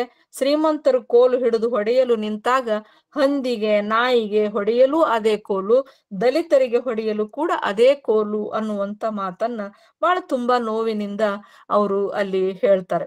ಹೀಗಾಗಿ ಆಮೇಲೆ ಹಳ್ಳಿಯಲ್ಲಿ ನಡೆಯುವಂತ ಈ ಬಣ್ಣದ ಓಕುಳಿ ಸಂದರ್ಭದೊಳಗ ಕೆಲವು ಸಮಾರಂಭದೊಳಗ ದಲಿತ ಹೆಂಗಸರನ್ನ ಯಾವ ರೀತಿಯಾಗಿ ನೋಡ್ತಿದ್ರು, ಮೇಲ್ವರ್ಗದ ಗಂಡಸರು ಯಾವ ಕಾಮದ ದೃಷ್ಟಿಯಿಂದ ನೋಡ್ತಿದ್ರು ಅನ್ನುವಂತ ವಿಚಾರವನ್ನು ಕೂಡ ಅವರು ತಮ್ಮ ಆತ್ಮಚರಿತ್ರೆಯಲ್ಲಿ ದಾಖಲೆಯನ್ನ ಮಾಡಿದ್ದಾರೆ. ಇಲ್ಲಿ ಎಲ್ಲರಿಗೂ ನಾವು 1947 ಸ್ವಾತಂತ್ರ್ಯ ಬಂತು ಅನ್ನುವಂಥದ್ದು ಏನ್ ಹೇಳ್ತೀವಿ, ಎಲ್ಲರಿಗೂ ಒಂದೊಂದು ರೀತಿಯ ಸ್ವಾತಂತ್ರ್ಯದ ಪರಿಕಲ್ಪನೆ ಇರ್ತದೆ. ಒಬ್ಬೊಬ್ಬರಿಗೆ ಒಂದೊಂದು ಕಲ್ಪನೆ. ವಿವೇಕಾನಂದರಿಗೆ ತಮ್ಮದೇ ಆದ ಹೊಸ ನಾಡಿನ ಕಲ್ಪನೆ ಇತ್ತು. ಸರ್ದಾರ್ ವಲ್ಲಭಾಯ್ ಪಟೇಲರಿಗೆ ಕ್ಷಾತ್ರ ತೇಜಸ್ಸಿನ ಕಲ್ಪನೆ ಇತ್ತು. ನೆಹರೂರವರಿಗೆ ಆಧುನಿಕೀಕರಣದ ನಾಡಿನ ಕಲ್ಪನೆ ಇತ್ತು. ಗಾಂಧೀಜಿಯವರಿಗೆ ರಾಮರಾಜ್ಯದ ಕಲ್ಪನೆ ಇತ್ತು. ಅಂಬೇಡ್ಕರಿಗೆ ಹಗ್ಗುದಾರಿಕೆಯ ನಾಡಿನ ಕಲ್ಪನೆ ಇತ್ತು. ಆದರೆ ನನ್ನಪ್ಪನಂತ ಸಾಮಾನ್ಯ ಮನುಷ್ಯರಿಗೆ ಸ್ವಾತಂತ್ರ್ಯದ ನಾಡು ಎಂದರೆ ಕುಡಿಯುವ ನೀರು ತರಲು ಯಾರು ಅಡ್ಡಿ ಮಾಡಬಾರದು ಎನ್ನುವ ಕಲ್ಪನೆ ಮಾತ್ರ ಇತ್ತು ಅನ್ನುವಂತ ಮಾತನ್ನ ಹೇಳ್ತಾರೆ. ಅಂದ್ರ ಈ ದಲಿತರಿಗೆ ಏನಾಗಿದೆ ಅಂತಂದ್ರ ಊರು ಹೊರಗೆ ಅವರು ಹೋಗಿ ಬಾವಿ ನೀರಾಗ್ಲಿ ಅಥವಾ ಕೆರೆ ನೀರಾಗ್ಲಿ ಅವರೇ ತೆಗೆದುಕೊಳ್ಳುವಂತ ಸ್ವಾತಂತ್ರ್ಯ ಇಲ್ಲ. ಇವತ್ತಿಗೂ ಕೂಡ ಹಳ್ಳಿಯೊಳಗ ಆ ಪದ್ಧತಿ ಇದೆ. ಆ ಮೇಲ್ವರ್ಗದವರೇ ಆ ನೀರನ್ನ ತುಂಬಿ ಏನ್ ಮಾಡ್ಬೇಕಾಗುತ್ತೆ, ಇವ್ರು ಕೊಡಕ್ ಹಾಕ್ತಾರ, ಅವಾಗ ಇವ್ರು ನೀರನ್ನ ತೆಗೆದುಕೊಂಡು ಹೋಗ್ಬೇಕಾಗುತ್ತೆ. ಇಂಥ ಪರಿಸ್ಥಿತಿ ಒಳಗ ಬಾವಿ ನೀರನ್ನ ನಾವೇ ಜಗ್ಗಿ ಕುಡಿದಾಗ ನನಗೆ ಸ್ವತಂತ್ರ ಬಂದಂತೆ ಅಂತ ತಿಳ್ಕೊಂಡು ಅರವಿಂದ್ ಮಾಲ್ಗತ್ತಿ ಅವರ ತಂದೆಯ ವಿಚಾರವನ್ನ ಅವರು ಇಲ್ಲಿ ಹೇಳ್ತಾರೆ. ಹೀಗೆ ಅನೇಕ ವಿಚಾರಗಳನ್ನ, ದಲಿತರ ಚಿತ್ರಣವನ್ನ ಅರವಿಂದ್ ಮಾಲ್ಗತ್ತಿ ಅವರು ತಮ್ಮ ಒಂದು ಆತ್ಮಚರಿತ್ರೆಯೊಳಗ ಕೊಡ್ತಾರ ಅನ್ನುವಂಥದ್ದು. ಇನ್ನ ಅನುವಾದಿತ ಆತ್ಮಚರಿತ್ರೆಯೊಳಗ 1-2-3 ಹೇಳಲಿಕ್ಕೆ ನಾನು ಇಷ್ಟಪಡ್ತೇನೆ. ಅದ್ರೊಳಗ ಗಾಂಧೀಜಿ ಆತ್ಮಚರಿತ್ರೆ, ಆತ್ಮಕಥೆ ಮತ್ತು ಸತ್ಯ ಶೋಧನೆ ಅನ್ನುವಂಥದ್ದು. ಈ ಗಾಂಧೀಜಿಯವರ ಆತ್ಮಕಥೆಯನ್ನ ಬಹಳಷ್ಟು ಜನ ಓದಿರ್ತಾರ ಅಂತ ಅನ್ಕೊಂಡಿದ್ದೀನಿ ನಾನು. ಯಾಕಂದ್ರೆ ಗಾಂಧೀಜಿ ಎಲ್ಲರಿಗೂ ಬೇಕಾದಂತವ್ರು, ಸ್ವಾತಂತ್ರ್ಯ ಹೋರಾಟಗಾರರು. ಅವರು ಜೀವನದೊಳಗೆ ಏನೆಲ್ಲ ತಪ್ಪುಗಳನ್ನ ಮಾಡಿದ್ದನ್ನು ಕೂಡ ಅವರು ತಮ್ಮ ಆತ್ಮಚರಿತ್ರೆಯೊಳಗ ಹೇಳ್ಕೊಂಡಾರ. ಬಹಳ ಬಿಚ್ಚು ಮನಸ್ಸಿನಿಂದ ಹೇಳ್ಕೊಂಡಾರ. ಆತ್ಮಶೋಧನೆಯ ಒಂದು ಪರಿಣಾಮವನ್ನ ಅವರು ಹೇಳ್ತಾರ. ಅವರು ವಿದೇಶಕ್ಕೆ ಹೋಗಿದ್ದು, ಸ್ವದೇಶಕ್ಕೆ ಮರಳಿದ್ದು, ವಿದೇಶದಲ್ಲಿ ಅವರನ್ನ ಯಾವ ರೀತಿ ನೋಡಿದ್ರು ಅನ್ನುವಂಥದ್ದು, ಸ್ವತಂತ್ರ ಹೋರಾಟದ ಬಗ್ಗೆ ಅವರು ಇದು ಪತ್ರಿಕೆಗಳ ಕುರಿತಾಗಿ, ಖಾದಿಯ ಮಹತ್ವದ ಕುರಿತಾಗಿ, ಚರಕದ ಕುರಿತಾಗಿ, ಈ ರೀತಿ ಅನೇಕ ವಿಚಾರಗಳನ್ನ ಗಾಂಧೀಜಿ ಅವರು ನನ್ನ ಸತ್ಯ ಶೋಧನೆಯ ಒಂದು ಇದು ಅನ್ನುವಂತ ಆತ್ಮಚರಿತ್ರೆಯೊಳಗ ಹೇಳ್ತಾ ಹೋಗ್ತಾರ. ಇದು ಎಲ್ಲಾ ಕಾಲಕ್ಕೂ ಸ್ಫೂರ್ತಿದಾಯಕವಾಗಿ ಉಳಿಯುವಂತ ಒಂದು ರಚನೆ. ಇದು ಒಂದು ಅವರ ಬದುಕಿನ ಅಂತರಾವಲೋಕನದ ಒಂದು ಅಭಿವ್ಯಕ್ತಿ, ಪ್ರಾಮಾಣಿಕವಾಗಿ ಮೂಡಿ ಬಂದಂತ ಒಂದು ಆತ್ಮಚರಿತ್ರೆ ಗಾಂಧೀಜಿಯವರ ಸತ್ಯಾನ್ವೇಷಣೆ. ಅವರ ಬದುಕಿನಲ್ಲಿ ಎಲ್ಲಾ ಸಿಹಿ ಕಹಿ ಘಟನೆಗಳನ್ನು ಕೂಡ ಅವರು ಸಂಕೋಚ ಇಲ್ಲದೆ ಹೇಳ್ಕೊಂಡಿದ್ದಾರ.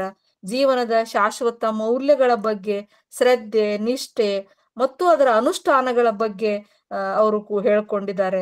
ಒಂದು ಆದರ್ಶಪ್ರಾಯವಾದಂಥ ಒಂದು ವ್ಯಕ್ತಿತ್ವ ಹೊಂದಿದಂತ ಗಾಂಧೀಜಿಯವರ ಆತ್ಮಚರಿತ್ರೆಯನ್ನ ಗೋರೂರು ರಾಮಸ್ವಾಮಿ ಅಯ್ಯಂಗಾರವಾಗಿ ಅವರು ಸಮರ್ಥವಾಗಿ ಕನ್ನಡಕ್ಕೆ ಅನುವಾದ ಮಾಡ್ಯಾರ ಅನ್ನುವಂಥದ್ದು ಬಹಳ ಹೆಮ್ಮೆಯ ವಿಷಯ. ಅದನ್ನ ನಾವೆಲ್ಲರೂ ಓದ್ಲೇಬೇಕಾದಂತ ಒಂದು ಆತ್ಮಚರಿತ್ರೆ. ಇನ್ನ ಮರಾಠಿಯಿಂದ ಕನ್ನಡಕ್ಕೆ ಅನುವಾದ ಆದಂತ 2 ಬಹುಮುಖ್ಯ ಆತ್ಮಚರಿತ್ರೆಗಳನ್ನ ಹೇಳಲಿಕ್ಕೆ ನಾನು ಇಲ್ಲಿ ಇಷ್ಟಪಡ್ತೇನೆ. ಯಾಕಂದ್ರೆ ಬಹಳ ದೊಡ್ಡವರ, ಶ್ರೀಮಂತರ, ಸಾಹಿತಿಗಳ, ಹೆಸರಾದಂಥವರ ಎಲ್ಲರ ಆತ್ಮಚರಿತ್ರೆಗಳನ್ನ ನಾವು ಓದಿರ್ತೇವಿ, ಅವರ ಬದುಕಿನ ಅನುಭವಗಳನ್ನ ಕಂಡಿರ್ತೇವಿ. ಆದ್ರೆ ಒಂದು ದಲಿತ ಜನಾಂಗದಲ್ಲಿ ಹುಟ್ಟಿ ಬೆಳೆದಂತ ಕೆಲವು ವ್ಯಕ್ತಿಗಳ ಆತ್ಮಚರಿತ್ರೆಗಳು ಒಂದು ಕರುಳು ಕಿವುಚುವಂತ ಆತ್ಮಚರಿತ್ರೆಗಳು ಇವು. ಶರಣಕುಮಾರ್ ಲಿಂಬಾಳೆ ಅಂತ ತಿಳ್ಕೊಂಡು ಅವರ ಒಂದು ಆತ್ಮಚರಿತ್ರೆಯನ್ನ ಕನ್ನಡಕ್ಕೆ ಅಕ್ರಮ ಸಂತಾನ ಅನ್ನುವಂತ ಒಂದು ಅನುವಾದವನ್ನ ಇಲ್ಲಿ ಮಾಡಿದ್ದಾರೆ. ಇದು ಮರಾಠಿಯಿಂದ ಕನ್ನಡಕ್ಕೆ ಅನುವಾದ ಆದಂತ ಒಂದು ಪ್ರಮುಖವಾದಂತ ಒಂದು ಕೃತಿ ಇದು. ಇದು ಏನಂದ್ರೆ ಇಲ್ಲಿ ಒಬ್ಬ ಅಸಹಾಯಕ ಸ್ಥಿತಿಯಲ್ಲಿ ವೇಷಾವೃತ್ತಿಯನ್ನು ಕೈಕೊಂಡಂತ ಓರ್ವ ಅಸ್ಪೃಶ್ಯ ಮಹಿಳೆ ಹಾಗೂ ಲಿಂಗಾಯತ ಗೌಡನ ಅನೀತಿಯ ಸಂತಾನದಿಂದ ಹುಟ್ಟಿ ಬಂದಂತ ಶರಣಕುಮಾರ್ ಲಿಂಬಾಳೆಯವರ ಒಂದು ಬದುಕಿನ ಕಥೆ ಇದು. ಅಂದ್ರೆ ಸಮಾಜದಲ್ಲಿ ಅನ್ಯಾಯ, ಶೋಷಣೆಯ ಒಂದು ಇದರಿಂದ ಒಂದು ವ್ಯಕ್ತಿಯ ಮಾನಸಿಕ ಕುದಿತ ಹೆಂಗ ಇರ್ತೈತಿ ಅನ್ನುವಂಥದ್ದನ್ನ ಈ ಆತ್ಮಚರಿತ್ರೆ ಒಳಗ ನಾವು ನೋಡ್ತೇವಿ. ಅವರು ಚಿಕ್ಕವರಿದ್ದಾಗ ಯಾವ್ಯಾವ ರೀತಿ ಬೆಳೆದ್ರು ಅನ್ನುವಂಥದ್ದು, ಎಲ್ಲರೂ ಶಾಲೆಯೊಳಗ ರೊಟ್ಟಿ ಪಲ್ಯ ಒಬ್ರಿಗೊಬ್ರು ಹೆಂಗ್ ಹಂಚಿ ತಿಂತಿದ್ರು, ಗುರುಗಳಿಗೆ ಕೊಡ್ತಿದ್ರು, ಅದನ್ನೆಲ್ಲಾ ನೋಡ್ಕೊಂಡು ನಾವು ನೋಡ್ತೀವಿ. ಯಾಕಂದ್ರ ತಿನ್ನುವಂತ ಶಕ್ತಿ ಸಾಮರ್ಥ್ಯ ನಮ್ಗಿರ್ಲಿಲ್ಲ, ನಾವು ಒಯ್ದಂತ ಆಹಾರವನ್ನ ಗುರುಗಳು ಉಣ್ತಿರ್ಲಿಲ್ಲ ಅನ್ನುವಂತ ಮಾತನ್ನು ಕೂಡ ಅವ್ರು ಇಲ್ಲಿ ಹೇಳ್ತಾರೆ. ಆದ್ರೆ ಬಹಳ ಕರುಳು ಕಿವುಚುವಂತ ಒಂದು ವಿಷಯ ಏನು ಅಂತಂದ್ರೆ, ಲೇಖಕರ ತಾಯಿ ಮಾಸಾಮಾಯಿ, ಅಜ್ಜಿ ಸಂತಾಂಬಾಯಿ ಅಂತ. ಅಜ್ಜಿ ಮೊಮ್ಮಗನನ್ನ ತುಂಬಾ ಪ್ರೀತಿಯಿಂದ ನೋಡ್ತಿದ್ರು. ಅವರಿಗೆ ಜನವರಿ 26 ಪ್ರಭಾತ್ ಪೇರಿ ಹೊಂಟಾಗ ಘೋಷಣೆ ಹಾಕುವುದು ನೋಡಿ, ಆಮೇಲೆ ಆಗಸ್ಟ್ 15 ನೋಡಿ, ಇದನ್ನೆಲ್ಲ ಆ ಚಿತ್ರಣವನ್ನ ಇಲ್ಲಿ ಅವರು ಕೊಡ್ತಾರೆ. ಆದ್ರೆ ಸಂತಾಬಾಯಿ ಏನ್ ಕೆಲಸ ಮಾಡ್ತಿದ್ಲು ಅಂದ್ರೆ, ಆ ಒಂದು ಜನವರಿ 26 ಆಗಸ್ಟ್ 15 ನಡೆದಾಗ ರಸ್ತೆಯನ್ನ ಸ್ವಚ್ಛ ಮಾಡುವಂತ, ಕಸ ಗುಡಿಸುವಂತ ಕೆಲಸವನ್ನ ಅವಳು ಮಾಡ್ತಿದ್ಲು ಅನ್ನುವಂಥದ್ದು. ಯಾಕಂದ್ರೆ ಹೊಟ್ಟೆ ತುಂಬಿಸ್ಕೊಳ್ಬೇಕಾದ್ರೆ ಇದನ್ನೆಲ್ಲ ಮಾಡ್ಬೇಕಾಗ್ತದೆ. ಊರಲ್ಲಿ ಮದುವೆ ಮಂಜ್ವಿ ಆದ್ರೆ ಹೊಲಿಗೇರಿಯ ಲಗ್ನದ ಮನೆಯ ಆಮಂತ್ರಣ ಬರ್ತಿತ್ತು. ಇವರು ಕೂಡ ಅಜ್ಜಿ ಜೊತೆಗೆ ಊಟಕ್ಕೆ ಹೋಗ್ತಿದ್ರಂತೆ. ಹುಗ್ಗಿ ನೀಡಿಸ್ಕೊಂಡು ಊಟ ಮಾಡುವುದು, ಇದನ್ನು ಕೂಡ ನಾನು ನಮ್ಮ ಊರಿನಲ್ಲಿ ಹೋದಾಗ ನೋಡೀನ್ರಿ. ಹುಗ್ಗಿ ನೀಡಿಸ್ಕೊಂಡು, ಅವಾಗೆಲ್ಲ ಸಮಾರಂಭಗಳೊಳಗ ಸಜ್ಜಕ ಮಾಡೋದು ಜಾಸ್ತಿ.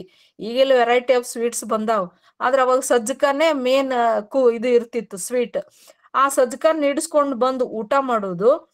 ಇವರು ಕೂಡ ಹೇಳ್ತಾರೆ ಯಾವ ರೀತಿ ಬಡತನ ಇತ್ತು ಅಂದ್ರೆ, ಸಜ್ಜಕ ಊಟ ಮಾಡೋದು, ಅದನ್ನ ಏನ್ ಮಾಡೋದು, ಉಳಿದಂತ ಸಜ್ಜಕವನ್ನ ಬಿಸಿಲಿನಲ್ಲಿ ಸಂಡಿಗೆ ಇಡೋದು, ಅದನ್ನ ಒಣಗಿಸಿ ಡಬ್ಬಿ ಒಳಗ್ ಹಾಕಿ ಇಟ್ಕೊಳ್ಳೋದು. ಅವಾಗ ಏನ್ ಮಾಡುದು ಅಂದ್ರೆ, ಮತ್ ಹಸಿವಾದಾಗ ಬಿಸಿ ನೀರಿಟ್ಟು ಆ ಸಜ್ಜಕ ಇದೇನು ಸಂಡಿಗೆಯನ್ನ ನೀರೊಳಗ್ ಬಿಸಿ ಮಾಡಿ ಮತ್ ಫ್ರೆಶ್ ಸಜ್ಜಕ ಮಾಡುದು. ಈ ರೀತಿ ಆದಂತ ಒಂದು ಊಟ ಮಾಡ್ತಿದ್ವಿ. ಹಿಂಗ ನಾವು ಬಡತನವನ್ನ ನೀಗಿಸ್ತಿದ್ವಿ ಅನ್ನುವಂತ, ಹಸಿವಾದಾಗ ಸಂಡಿಗೆಯನ್ನು ಮತ್ತೆ ಸಜ್ಜಕ ಮಾಡ್ಕೊಂಡು ಉಣ್ತಿದ್ವಿ ಅನ್ನುವಂತ ಮಾತನ್ನ ಶರಣಕುಮಾರ್ ಲಿಂಬಾಳೆ ಅವರು ಇಲ್ಲಿ ಹೇಳ್ತಾರೆ. ಮುಖ್ಯವಾಗಿ ಇನ್ನೊಂದು, ಅವರ ಬಡತನ ಇದು ಸಾಧ್ಯನಾ ಅನ್ನುವಂತ ಪ್ರಶ್ನೆ ನನಗೇನೆ ಈ ಆತ್ಮಚರಿತ್ರೆ ಓದುವಾಗ ಅನಿಸಿದೆ. ಏನಂದ್ರೆ, ಈಗ ಊರೊಳಗ ಈಗ ದನಗಳು ಅಡ್ಡಾಡುವಾಗ ಸಗಣಿ ಹಾಕಿರ್ತಾವ, ಆ ಸಗಣಿ ಒಳಗ ಜ್ವಾಳಗಳು ಬಿದ್ದಿರ್ತಾವ ಸಗಣಿ ಜೊತೆಗೇನ. ಅದನ್ನ ಇವ್ರ ಅಜ್ಜಿ ಏನ್ ಮಾಡ್ತಿಲ್ದಂತೆ, ಆ ಸಗಣಿ ಹಿಡ್ಕೊಂಡು ಬಂದು ಅದನ್ನ ನೀರೊಳಗ ಸ್ವಚ್ಛಾಗಿ ತೊಳೆದು ಅದರಲ್ಲಿ ಸಿಕ್ಕಂತ ಜೋಳಗಳನ್ನ ಒಣಗಿಸಿ ಅದರ ಹಿಟ್ಟು ಮಾಡಿ ರೊಟ್ಟಿ ಮಾಡ್ಕೊಂಡು ತಿಂತಿದ್ಲು ಅನ್ನುವಂತ ಒಂದು ಅನುಭವವನ್ನ ಇಲ್ಲಿ ಶರಣಕುಮಾರ್ ಲಿಂಬಾಳೆ ಅವ್ರು ಹೇಳ್ತಾರೆ. ಅದನ್ನ ಓದುವಾಗನೇ ಒಂದು ರೀತಿ ಸಂಕಟ ಆದಂಗ ಆಗ್ತದೆ. ಅಂದ್ರೆ ಬಡತನ ಏನೆಲ್ಲ ಮಾಡಿಸ್ತದೆ ಅನ್ನುವಂಥದ್ದನ್ನ ಇಲ್ಲಿ ನಾವು ಇವರ ಆತ್ಮಚರಿತ್ರೆಯೊಳಗ ನೋಡ್ತೇವೆ. ಅಷ್ಟೇ ಅಲ್ದೇನೆ ಇಲ್ಲಿ ಅವ್ರ ಇದ್ರೊಳಗ ಬರುವಂತ ಏನು ಅಂತಂದ್ರೆ, ಅವಾಗೆಲ್ಲ ಸ್ವಲ್ಪ ಈ ಕೆಳವರ್ಗದ ದಲಿತ ಹೆಣ್ಮಕ್ಳಿಗೂ ಕೂಡ ಏನ್ ಮಾಡ್ತಾರಂದ್ರೆ, ಈ ಯಲ್ಲಮ್ಮನ ಗುಡ್ಡದೊಳಗ ಮುತ್ತು ಕಟ್ಟುದು ಅನ್ನುವಂಥದ್ದಿರ್ಬೋದು, ಬಸವಿ ಬಿಡುವುದು, ಕೆಲವೊಬ್ರು ವೇಷ ವೃತ್ತಿಯನ್ನ ಈ ರೀತಿಯಾದಂತ ಹೆಣ್ಣು ಮಕ್ಕಳ ಮೇಲೆ ಊರಿನ ಗೌಡರ ಮೇಲ್ವರ್ಗದವರ ಕಣ್ಣು ಬೀಳ್ತಿತ್ತು. ಅಂಥವರಿಂದ ಹುಟ್ಟಿದಂತ ಮಕ್ಕಳು ಸಮಾಜದಲ್ಲಿ ಯಾವ ರೀತಿ ಬದುಕ್ತಿದ್ರು ಅನ್ನುವಂತ ಒಂದು ನೋವನ್ನ ಇಲ್ಲಿ ಶರಣಕುಮಾರ್ ಲಿಂಬಾಳೆ ಅವರು ತಮ್ಮ ಆತ್ಮಚರಿತ್ರೆ ಒಳಗ ವ್ಯಕ್ತಪಡಿಸ್ತಾರೆ. ಇಲ್ಲಿ ಅವ್ರು ಹೇಳ್ತಾರೆ ಏನಂದ್ರೆ, ವಿಠ್ಠಲ ಕಾಂಬಳೆ ಅನ್ನುವಂಥವ್ರು ಅವ್ರ ಅಪ್ಪ ಇದ್ರು, ಆದ್ರೆ ಅದ ಬಿಟ್ಟಿದ್ರು. ಮುಂದೆ ಒಬ್ಬ ಗೌಡನ ಒಂದು ಅನೈತಿಕ ಸಂಭೋಗದಿಂದ ನಾನು ಹುಟ್ಟಿದೆ, ಯಾವುದೋ ಬಲಾತ್ಕಾರಕ್ಕೆ ನನ್ನ ತಾಯಿ ರಾಜಿ ಆದ್ಲು, ಅನೈತಿಕ ಇದರಿಂದ ನಾನು ಹುಟ್ಟಿದೆ. ಆದ್ರೆ ಆಕೆ ವ್ಯಭಿಚಾರಿ ಅನ್ನುವಂಥದ್ದನ್ನ ಊರು ಯಾವ ರೀತಿ ನೋಡ್ತು. ಆವಾಗ ಅವ್ರು ಹಲವಾರು ಪ್ರಶ್ನೆಗಳು ಮಾಡ್ತಾರೆ. ಏನಂದ್ರೆ, ನಾನು ಹುಟ್ಟಿದಾಗ ಯಾರು ಯಾರಿಗೆ ಪೇಡೆ ಹಂಚಿದ್ರು, ಯಾರು ನನ್ನ ತಾಯಿಗೆ ಕಳ್ಳ ಕುಪ್ಪಸ ಮಾಡಿದ್ರು, ನನ್ನ ನಾಮಕರಣ ಯಾರು ಆಚರಿಸಿದ್ರು, ನಾನು ಯಾರ ವಂಶಕ್ಕೆ ವಾರಸುದಾರ, ಯಾರ ಹಕ್ಕಿನ ತಂದೆಯ ಮಗ, ನಾನು ಸವರ್ಣೀಯನೇ ತಾಯಿ ದಲಿತಳು, ನಾನು ದಲಿತನೇ ತಂದೆ ಸವರ್ಣೀಯ. ಅಂದರೆ ಸೌಂದರ್ಯ ಪಡೆದು ಹುಟ್ಟುವುದು ದಲಿತ ಜಾತಿಗೊಂದು ಶಾಪವೇ? ಈ ರೀತಿಯಾದಂತ ಅನೇಕ ಪ್ರಶ್ನೆಗಳನ್ನ ಅವರು ಹಾಕ್ತಾರೆ. ಏನಂತಂದ್ರೆ, ನನ್ನ ಹುರಿ ಯಾವುದು, ನನ್ನ ತಂದೆ ಯಾರಂತ ನಾ ಹೇಳ್ಬೇಕು, ಹೀಗೆ ಅನೇಕ. ಅಪ್ಪನ ಹೆಸರನ್ನು ಏನೆಂದು ಹೇಳಲಿ, ಅಪ್ಪ ಎಲ್ಲಿರ್ತಾನೆ, ಏನ್ ಮಾಡ್ತಾನೆ, ನನ್ನ ಕಡೆ ಯಾಕೆ ಬರುವುದಿಲ್ಲ, ಯಾಕೆ ನನಗಿಂತ ಪರಿಸ್ಥಿತಿ ಬಂತು? ಈ ರೀತಿಯಾದ ಹಲವಾರು ಪ್ರಶ್ನೆಗಳನ್ನ ಶರಣ್ ಕುಮಾರ್ ಲಿಂಬಾಳಿ ಅವರು ಇಲ್ಲಿ ಹಾಕೋತಾರೆ. ಇದು ಒಬ್ಬ ದಲಿತ ವ್ಯಕ್ತಿಯ ಅದು ಅನೈತಿಕ ಸಂಬಂಧದಿಂದ ಹುಟ್ಟಿದಂತ ಒಂದು ಮಗುವಿನ ಪ್ರಶ್ನೆಯಾಗಿ ನಾವಿಲ್ಲಿ ಅದನ್ನ ನೋಡ್ತೇವೆ. ಹೀಗೆ ಶರಣ್ ಕುಮಾರ್ ಲಿಂಬಾಳಿ ಅವರು ತಮ್ಮ ಆತ್ಮಕಥೆಯಲ್ಲಿ ತಮ್ಮ ಬದುಕಿನ ಅನುಭವಗಳನ್ನು ಹೇಳುವಾಗ ತಾನೊಬ್ಬ ವೇಶ್ಯೆಯ ಮಗ ಎಂಬ ಅಳುಕು ಸದಾ ಅವರಲ್ಲಿ ಕಾಣ್ತದೆ. ಶರಣ್ ಕುಮಾರ್ ಲಿಂಬಾಳಿ ಅವರ ನೋವು, ಸಿಟ್ಟು, ಸಂತಾಪ, ಆಕ್ರೋಶ, ಹತಾಶೆ, ಅಸಹಾಯಕತೆ, ಶೋಷಣೆ, ಅವಮಾನ ಇವೆಲ್ಲವುಗಳನ್ನ ಅವರು ತಮ್ಮ ಆತ್ಮಚರಿತ್ರೆಯಲ್ಲಿ ಹೊರಗೆ ಹಾಕಿದ್ದಾರೆ. ಮರಾಠಿ ದಲಿತ ಆತ್ಮಚರಿತ್ರೆಗಳು ಕನ್ನಡಕ್ಕೆ ಬಂದದ್ದನ್ನ ಓದಿದಾಗ ಬಹಳ ಅಂದ್ರೆ ಬಹಳ ಮನಸ್ಸಿಗೆ ನೋವಾಗ್ತದೆ. ಲಿಂಬಾಳಿ ಅವರ ತಮ್ಮ ಆಳವಾದ ನೋವಿನಲ್ಲೂ ಕೂಡ ಹೃದಯ ಹಿಂಡುವಂತ ಪರಿತಾಪದಲ್ಲಿ ಅನೇಕ ಬಗೆಯ ಪ್ರಶ್ನೆಗಳು ಒಂದು ಸಮಾಜಕ್ಕೆ ಸವಾಲಾಗಿ ನಾವಿಲ್ಲಿ ನೋಡಬಹುದು ಅನ್ನುವಂತ ಮಾತನ್ನ ಇಲ್ಲಿ ಹೇಳಲಿಕ್ಕೆ ಇಷ್ಟಪಡ್ತೇನೆ. ಇನ್ನೊಂದು ಅವರ ಮರಾಠಿ ಆತ್ಮಚರಿತ್ರೆ ಇನ್ನೊಂದು ಲಕ್ಷ್ಮಣ್ ಗಾಯಕ್ವಾಡರ ಉಚಲಾ ಅನ್ನುವಂಥದ್ದು. ಅದು ಮರಾಠಿಯಿಂದ 1988ರಲ್ಲಿ ಕೇಂದ್ರ ಸಾಹಿತ್ಯ ಅಕಾಡೆಮಿಯನ್ನು ಪ್ರಶಸ್ತಿಯನ್ನು ಪಡೆದಂತ ಉಚಲಾ ಕಳ್ಳತನವೇ ಮುಖ್ಯ ಕಸುಬಾಗಿ ಮಾಡಿದಂತ ಒಂದು ಜಾತಿಯ ಅಲೆಮಾರಿ ಜನಾಂಗಕ್ಕೆ ಸೇರಿದಂತ ವ್ಯಕ್ತಿಯ ಒಬ್ಬ ಆತ್ಮಚರಿತ್ರೆ ಇದು. ಬ್ರಿಟಿಷ್ ಕಾಲದೊಳಗನೆ ಕ್ರಿಮಿನಲ್ ಟ್ರೈಬ್ ಅನ್ನುವಂತ ಒಂದು ಹಣೆಪಟ್ಟಿ ಅವರಿಗಿತ್ತು. ಅವ್ರು ಹೇಳ್ತಾರೆ, ಉಪಜೀವನದ ಎಲ್ಲಾ ಮಾರ್ಗಗಳು ಮುಚ್ಚಿದ್ದರಿಂದ ನಾವು ಅನಿವಾರ್ಯವಾಗಿ ಕಳ್ಳತನಕ್ಕೆ ಇಳಿಬೇಕಾತು. ಕಳ್ಳತನ ಒಂದೇ ನಮ್ಮ ಜನರ ಎದುರಿಗಿರುವ ಏಕೈಕ ಮಾರ್ಗ. ನಮ್ಮ ಮೇಲೆ ಬಲವಂತದಿಂದ ಹೇರಿದ ಈ ವ್ಯವಸಾಯದ ಉಪಯೋಗವನ್ನ ಮೇಲ್ವರ್ಗದ ಜನ ತಮ್ಮ ಸ್ವಾರ್ಥಕ್ಕಾಗಿ ಬಳಸ್ಕೊಂಡ್ರು. ಅಂದ್ರೆ ನಮಗೆ ಬೇರೆ ವೃತ್ತಿಯನ್ನ ಮಾಡ್ಲಿಕ್ಕೆ ಅವಕಾಶ ಕೊಡ್ಲಿಲ್ಲ, ನಾವು ಅನಿವಾರ್ಯವಾಗಿ ಕಳ್ಳತನಕ್ಕೆ ಹೋಗ್ಬೇಕಾಯ್ತು ಅನ್ನುವಂತ ಒಂದು ನೋವಿನ ಸಂಗತಿಯನ್ನ ಲಕ್ಷ್ಮಣ್ ಗಾಯಕ್ವಾಡ್ ಅವರು ಹೇಳ್ತಾರೆ. ಹೊಲ ಮನೆ ಇಲ್ಲ, ನಿಶ್ಚಿತವಾದ ಒಂದು ಊರಿಲ್ಲ, ಅಷ್ಟೇ ಯಾಕೆ ಜಾತಿ ಇಲ್ಲದಂತ ಒಂದು ಅಲೆಮಾರಿ ಪಂಗಡದಲ್ಲಿ ಲಾತೂರ್ ತಾಲೂಕಿನ ದನೇಗಾಂವ್ ಅನ್ನೋ ಊರೊಳಗೆ ಜಲಿಸಿದಂತ ಅವರು ತಮ್ಮ ಅನೇಕ ವಿಚಾರಗಳನ್ನ ಇಲ್ಲಿ ಹೇಳ್ತಾರೆ. ನಾವೆಲ್ಲ ಸಣ್ಣವರಿದ್ದಾಗ ಸಂತಿಗೆ ಹೋಗ್ತಿದ್ವಿ. ಸಂತಿಯೊಳಗ ಕಿಸೆ ಕತ್ತರಿಸಿ ಗಂಟು ಕದ್ದು ತರುವುದು ನಮ್ ಕೆಲಸ ಆಗಿತ್ತು. ಆಮೇಲೆ ಬದುಕಿನುದ್ದಕ್ಕೂ ಪಡೆದಂತ ಅನುಭವಗಳು, ಸುತ್ತಮುತ್ತಲಿನ ಉಚಲಾ ಜನರ ದಾರಿದ್ರ್ಯ, ಅವರ ಸಂಕಟ, ವೇದನೆ ನೋಡುತ್ತಲೇ ನಾನು ಬೆಳ್ಕೊಂಡು ಬಂದೆ. ಮನೆ ಖರ್ಚು ಸಾಗಿಸ್ಲಿಕ್ಕೆ ಹೆಣ್ಮಕ್ಳು ಕೂಡ ಕಳ್ಳತನ ಮಾಡ್ತಿದ್ರು. ಜೇಬ್ ಕತ್ತರಿಸ್ಲಿಕ್ಕೆ ಭಾರತ್ ಬ್ಲೇಡು ನಮ್ಮ ಪಾಲಿನ ಲಕ್ಷ್ಮಿ ಆಗಿತ್ತು ಅಂತ ಬಹಳ ಒಂದು ಹೆಮ್ಮೆಯಿಂದ ಅವರು ಹೇಳ್ಕೊಳ್ತಾರೆ ಇಲ್ಲಿ. ಹೀಗಾಗಿ ಕಳ್ಳತನದಿಂದ ಬದುಕನ್ನ ಸಾಗಿಸಿದಂತ ಲಕ್ಷ್ಮಣ್ ಗಾಯಕ್ವಾಡ್ ಅವರು ಜೀವನದಲ್ಲಿ ಸಾಕಷ್ಟು ನೋವುಗಳನ್ನ ಉಂಡಂತವ್ರು. ಯಾವುದೇ ಒಂದು ಸಾಕು ಪ್ರಾಣಿ ಇರ್ಲಿ, ಮೇವು ಹಾಕ್ತಿದ್ರ ಕೂಗ್ತೈತಿ, ರಾತ್ರಿ ಹಸಿವಾದ್ರೆ ಕಟ್ಟಿದ ಹಗ್ಗ ಕಿತ್ತು ಹೊಸ್ಕೊಂಡು ಹೊಲದೊಳಗ್ ಬೆಳೆದ ಹಸಿರು ಫಸಲ್ ಮೇಯಕ್ ಹೋಗ್ತೈತಿ. ಕೆಲಸ ಸಿಗ್ಲಾರ್ದಂತ ನಾವು ಕಳ್ತನ ಮಾಡಿದ್ವಿ. ಹೀಗಿದ್ರು ಇಡೀ ಜಾತಿಯ ಮೇಲೆ ಆರೋಪ ಹೊರಿಸ್ತಾರ. ನಮಗೇಕೆ ಯೋಗ್ಯವಾದ ಬದುಕ್ಲಿಕ್ಕೆ ಬಿಡ್ತಿಲ್ಲ. ಸಾಲ ಮಾಡಿ ಪೊಲೀಸರಿಗೆ ನಾವು ಲಂಚ ಕೊಡೋ ಪರಿಸ್ಥಿತಿ ಬರ್ತೈತಿ. ಸಾಲ ಬಡ್ಡಿ ತೀರಿಸ್ಲಿಕ್ಕೆ ಅಣ್ಣಂದರಿಗೆ ಕಳ್ಳತನ ಮಾಡಕ್ ಹಚ್ಬೇಕು. ಇಂಥ ದುಸ್ಥಿತಿಯಲ್ಲಿ ನಾವು ನಾವು ದೇಶಾಭಿಮಾನ, ಪರಂಪರೆಯ ಅಭಿಮಾನ ಬೆಳೆಸ್ಕೊಳ್ಬೇಕೆ ಅನ್ನುವಂತ ಗಂಭೀರವಾದಂತ ಪ್ರಶ್ನೆಗಳನ್ನ ಅವರು ತಮ್ಮ ಒಂದು ಆತ್ಮಚರಿತ್ರೆಯೊಳಗ ಹೇಳ್ಕೊಂತಾನೆ ಹೋಗ್ತಾರೆ. ಹೀಗೆ ಲಕ್ಷ್ಮಣ್ ಗಾಯಕ್ವಾಡ್ ಅವರು ಕಳ್ಳತನವನ್ನೇ ತಮ್ಮ ವೃತ್ತಿಯನ್ನಾಗಿ ಮಾಡ್ಕೊಂಡು ಹೇಗ್ ಬದುಕಿದ್ವಿ, ಹೆಂಗೆ ಸಮಾಜದ ಜನರನ್ನ ಎದುರಿಸಿದ್ವಿ ಅನ್ನುವಂತ ಮಾತನ್ನ ಹೇಳ್ತಾರೆ. ಅಂದ್ರೆ ಇವೆಲ್ಲ ತಮ್ಮ ಆತ್ಮಚರಿತ್ರೆಯೊಳಗ ಅತ್ಯಂತ ಪ್ರಾಮಾಣಿಕವಾದ ಅನುಭವಗಳನ್ನ ಅವರೆಲ್ಲರೂ ವ್ಯಕ್ತಪಡಿಸಿದ್ದನ್ನ ನಾವು ನೋಡ್ತೇವೆ. ಅದೇ ರೀತಿ ಅನೇಕ ನೆನಪುಗಳು ಅಂತ ತಿಳ್ಕೊಂಡು ಇತ್ತೀಚೆಗೆ ಸಾಹಿತ್ಯ ಅಕಾಡೆಮಿ ಭಾರತೀಯ ಸಾಹಿತ್ಯ ಸಮೀಕ್ಷೆ 2ನೇ ಸಂಪುಟದ ಜೀವನ ಚರಿತ್ರೆ ವಿಭಾಗದೊಳಗ ಸ್ಮರಣ ಲೇಖನಗಳು, ವ್ಯಕ್ತಿ ಚಿತ್ರಗಳು, ಪತ್ರಗಳು, ದಿನಚರಿಗಳು, ಹೀಗೆ ಎಲ್ಲ ರೀತಿಯ ಬೇರೆ ಬೇರೆಯ ಒಂದು ನೆನಪುಗಳನ್ನು ಬೇರೆ ಬೇರೆಯವರು ಬರೆದು ಕೊಟ್ಟಾರ. ಅದ್ರೊಳಗ ಸಾಕಷ್ಟು ಜನ ತಮ್ಮ ಆತ್ಮಚರಿತ್ರೆಯನ್ನ ಸಂಕ್ಷಿಪ್ತವಾಗಿ ಬರೆದುಕೊಂಡ ವಿಚಾರಗಳು ನಮಗ ಸಿಗ್ತಾವ. ಅಲ್ಲಿ ರಂಗಣ್ಣವರ ಕನಸಿನ ದಿನಗಳು, ನವರತ್ನ ರಾಮರಾಯರ ಕೆಲವು ನೆನಪುಗಳು ಅನ್ನುವಂಥದ್ದು, ಚೀನಾ ಮಂಗಳ ಅವರ ಅಧ್ಯಾಪಕಿಯಾಗಿ 25 ವರ್ಷ, ಪ್ರಾಂಶುಪಾಲರಾಗಿ 20 ವರ್ಷ, ಮತ್ತೆ ಶ್ರೀ ರಂಗರಾಜು ಅವರ ನಾನು ತುಳಿದ ಹಾದಿ, ಹೀಗೆ ಅಧಿಕಾರಿ ಅನುಭವಗಳು ಅನ್ನುವಂತ ಮಂಚಯ್ಯನವರ ಕೃತಿಗಳಿರ್ಬೋದು, MP ರಾಮರಾಯರ ಮುಗಿದ ತಾಪೇದಾರಿ ಅನ್ನುವಂತ ಕೃತಿ ಇರ್ಬೋದು, ಚಂದ್ರಶೇಖರ್ ಪಾಟೀಲರ 26 ದಿನ 25 ರಾತ್ರಿ ಅನ್ನುವಂಥದ್ದಿರ್ಬೋದು, ನಗರಿ ಬಾಮಯ್ಯ ಅವರ ಕರಾಳ ರಾತ್ರಿಯ 90 ದಿನಗಳು ಅನ್ನುವಂಥದ್ದಿರ್ಬೋದು, ಕಾಕೆಮಾನಿ ಅವರ ಅರಣ್ಯ ಅಧಿಕಾರಿಯ ದಿನಚರಿ ಅನ್ನುವಂಥದ್ದಿರ್ಬೋದು, ಜತ್ತಪ್ಪ ರೈ ಅವರ ಬೇಟೆಯ ನೆನಪುಗಳು ಮತ್ತು ಈಡೊಂದು ಹುಲಿ ಅನ್ನುವಂತ ಕೃತಿ, ರಾಮಪ್ಪ ಗೌಡ ಅವರ ಶಿಕಾರಿಯ ನೆನಪುಗಳು, ಹೀಗೆ ಸಾಕಷ್ಟು ನೆನಪುಗಳ ರೂಪದಲ್ಲಿ ಕೂಡ ಆತ್ಮಚರಿತ್ರಾತ್ಮಕ ಅಂಶಗಳನ್ನು ಉಳ್ಳಂತ ಸಾಕಷ್ಟು ಕೃತಿಗಳನ್ನ ನಾವು ನೋಡಬಹುದು. ಅಲ್ಲದೆ ಅಭಿನಂದನಾ ಗ್ರಂಥದಲ್ಲೂ ಕೂಡ ಸಾಕಷ್ಟು ಆತ್ಮಚರಿತ್ರೆಯನ್ನ ನಾವು ನೋಡ್ತೇವೆ. ವಿಕ್ರು ಗೋಕಾಕ್ ಅವರು ಕೂಡ ತಮ್ಮ ವಿಚಾರಗಳನ್ನ ಅಭಿನಂದ ಗ್ರಂಥದಲ್ಲಿ ಬರೆದಾರೆ. ಗೋರೂರು ರಾಮಸ್ವಾಮಿ ಅಯ್ಯಂಗಾರ್ ಅವರ ಗೌರವ ಗ್ರಂಥದ ಹಿನ್ನೋಟ ಅಂತ ತಿಳ್ಕೊಂಡು ತಮ್ಮ ಆತ್ಮಚರಿತ್ರೆಯ ವಿಷಯಗಳನ್ನ ಬರ್ದಾರೆ. ಹೀಗೆ ಸಾಕಷ್ಟು ME ಸೀತಾರಾಮಯ್ಯನವರು ನನ್ನ ಸಾಹಿತ್ಯ ಜೀವನದ ಸ್ಮೃತಿಗಳು ಅಂತ ತಿಳ್ಕೊಂಡು ಬರ್ದಾರೆ. ಹಿಂಗೆ ಸಾಕಷ್ಟು ಆತ್ಮಚರಿತ್ರೆಗಳ ವಿಷಯಗಳನ್ನ ನಾವಿಲ್ಲಿ ಹೇಳ್ತಾ ಹೋದ್ರೆ ಇದು ಸಮಯ ಸಾಲುವುದಿಲ್ಲ. ಭಾಷೆ ಮತ್ತು ಶೈಲಿನೂ ಕೂಡ ಬಹಳ ಮುಖ್ಯವಾದಂಥದ್ದು. ಆತ್ಮಚರಿತ್ರೆ ಯಾವ ಭಾಷೆಯಲ್ಲಿ ಬರ್ದಾರಂತ ವಿಚಾರ ಮಾಡಿದಾಗ ಒಬ್ಬೊಬ್ಬರು ಕೃತಿಕಾರರು ಒಂದೊಂದು ಭಾಷೆ ತಮ್ಮದೇ ಆದ ಶೈಲಿಯೊಳಗ ತಮ್ಮದೇ ಆದಂತ ಅನುಭವಗಳನ್ನ ವ್ಯಕ್ತಪಡಿಸ್ಯಾರ.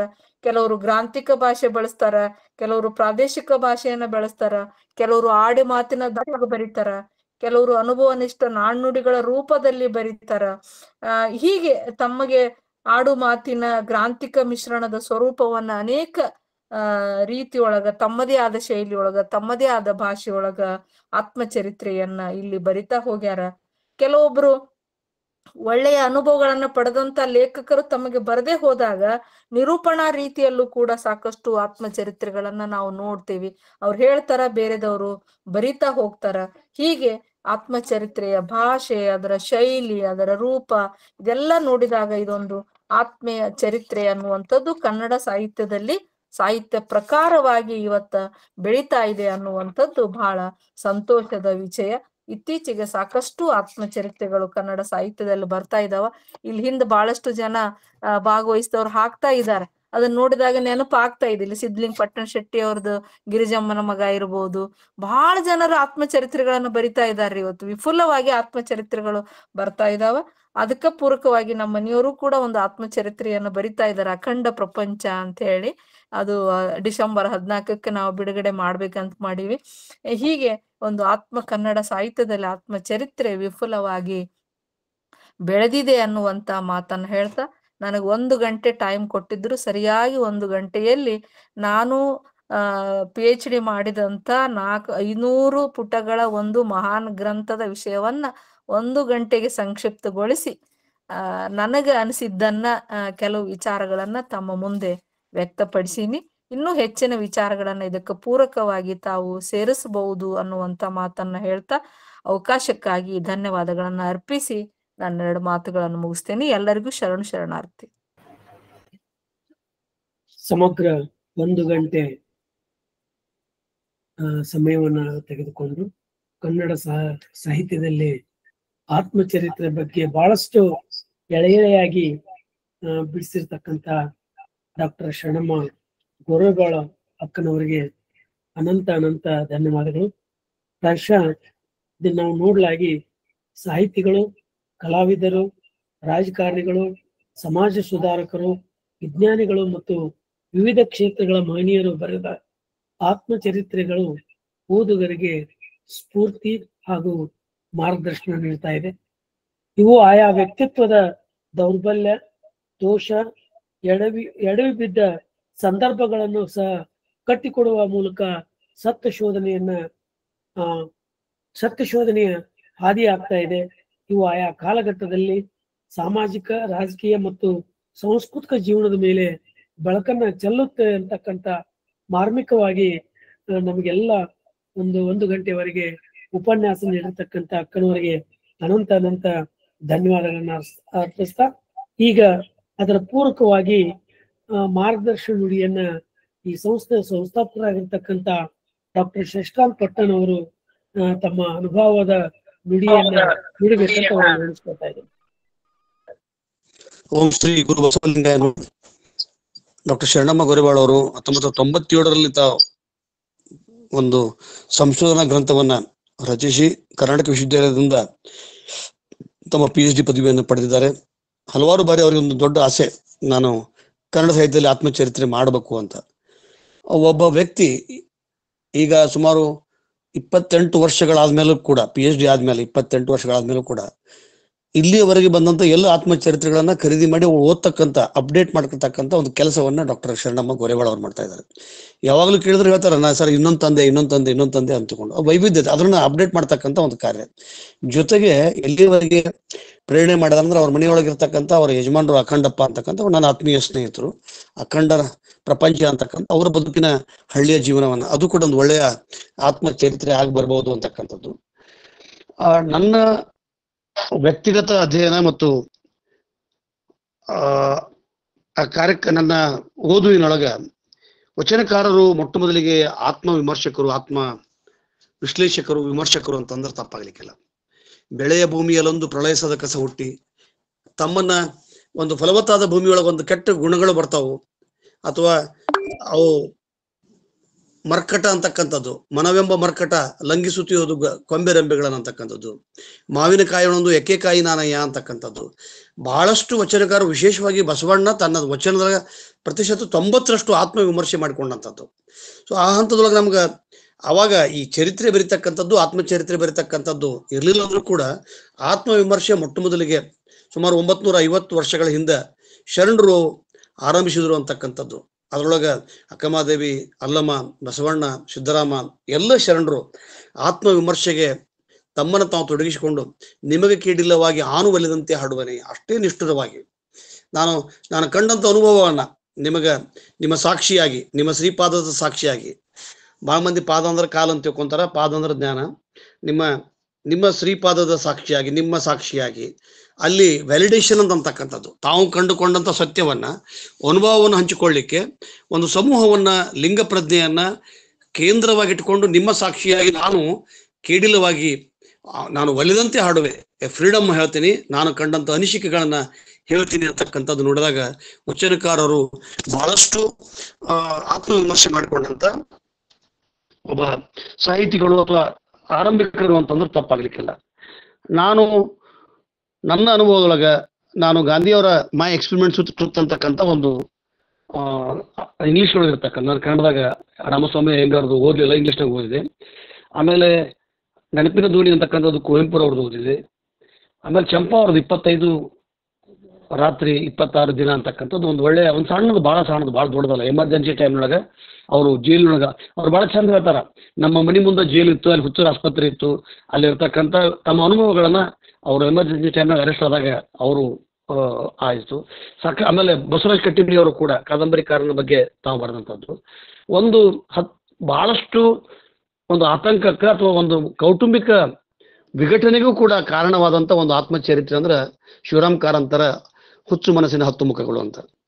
ಅಲ್ಲಿ ಅಷ್ಟೊಂದು ಮುಕ್ತವಾಗಿ ಬಹುಶಃ ಅದನ್ನ ಶರಣಮ್ಮ ಅವರು ಇಂಥ ಅನಾರೋಗ್ಯದ ಮಧ್ಯೆ ಪಾಪ ಆರಾಮಿಲ್ಲ ಅದು ಕೂಡ ಹೇಳಿದಾಗ ಅಲ್ಲಿ ಶಿವರಾಮ್ ಕಾರಂತರು ಆ ಮನೆ ಕೆಲಸಗಳ ಜೊತೆಗೆ ಇಟ್ಕೊಂಡಂತ ಒಂದು ಅನೈತಿಕ ಸಂಬಂಧದ ಬಗ್ಗೆ ಅಲ್ಲಿ ಉಲ್ಲೇಖ ಮಾಡಿದಾಗ ಬಹಳಷ್ಟು ಗಲಾಟೆ ಆಗ್ಬಿಡುತ್ತೆ, ಮನೆಯೊಳಗೆ ದೊಡ್ಡ ಗಲಾಟೆ ಆಗ್ಬಿಡುತ್ತೈತಿ. ಅಂದ್ರೆ ಸತ್ಯದ ಪ್ರತಿಪಾದನೆ ಅವ್ರು ಹೇಳ್ದಂಗೆ ಎಲ್ಲ ಆತ್ಮಚರಿತ್ರೆಕಾರರು ಕೂಡ ಸತ್ಯವನ್ನ ಪೂರ್ಣವಾಗಿ ಹೇಳ್ತಕ್ಕಂಥ ಕೆಲಸ ಮಾಡೋಕ್ಕಾಗಲಿಲ್ಲ. ನಾನು ಕಂಡಂಥದ್ರೊಳಗೆ ಬಹುಶಃ ಗಾಂಧಿ ಆತ್ಮಚರಿತ್ರೆ, ಆಮೇಲೆ ಕುವೆಂಪು ತಕ್ಕ ಮಟ್ಟಿಗೆ, ಶಿವರಾಮ್ ಕಾರಂತರು ಪೂರ್ಣ ಮಟ್ಟಕ್ಕೆ ಸತ್ಯವನ್ನು ಬಟ್ಟಿರಿಸಿದ್ರು ತಮ್ಮ ಆತ್ಮಚರಿತ್ರೆಯೊಳಗೆ. ಅವರು ಒಂದು ತಮ್ಮ ಅತ್ಯಂತ ಅದರ ಅಗತ್ಯ ಇಲ್ಲ, ಬಟ್ ಆತ್ಮಚರಿತ್ರೆ ಅಂದ್ರೆ ಆತ್ಮಸಾಕ್ಷಿಯಾಗಿ ಬರ್ತಕ್ಕಂಥದ್ದು.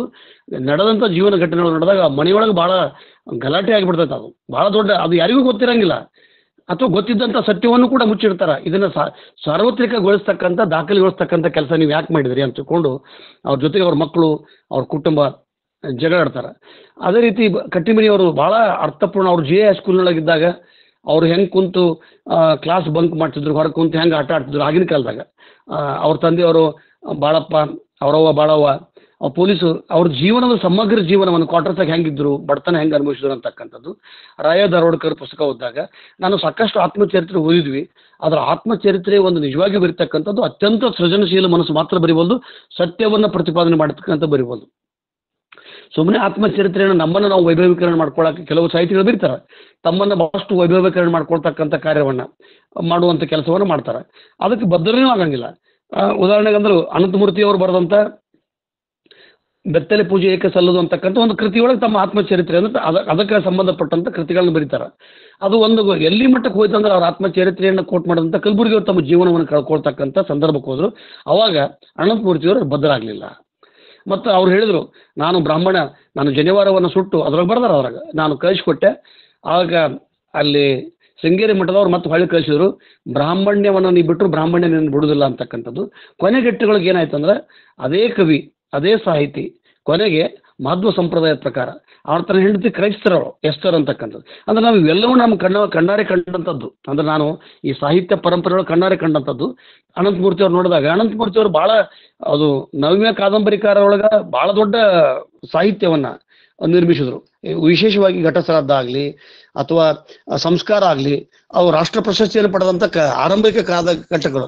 ಮತ್ತು ಎಲ್ಲ ಬ್ರಾಹ್ಮಣ ಕವಿಗಳು ಬ್ರಾಹ್ಮಣ್ಯವನ್ನು ವಿರೋಧ ಮಾಡ್ತಕ್ಕಂಥದ್ದು.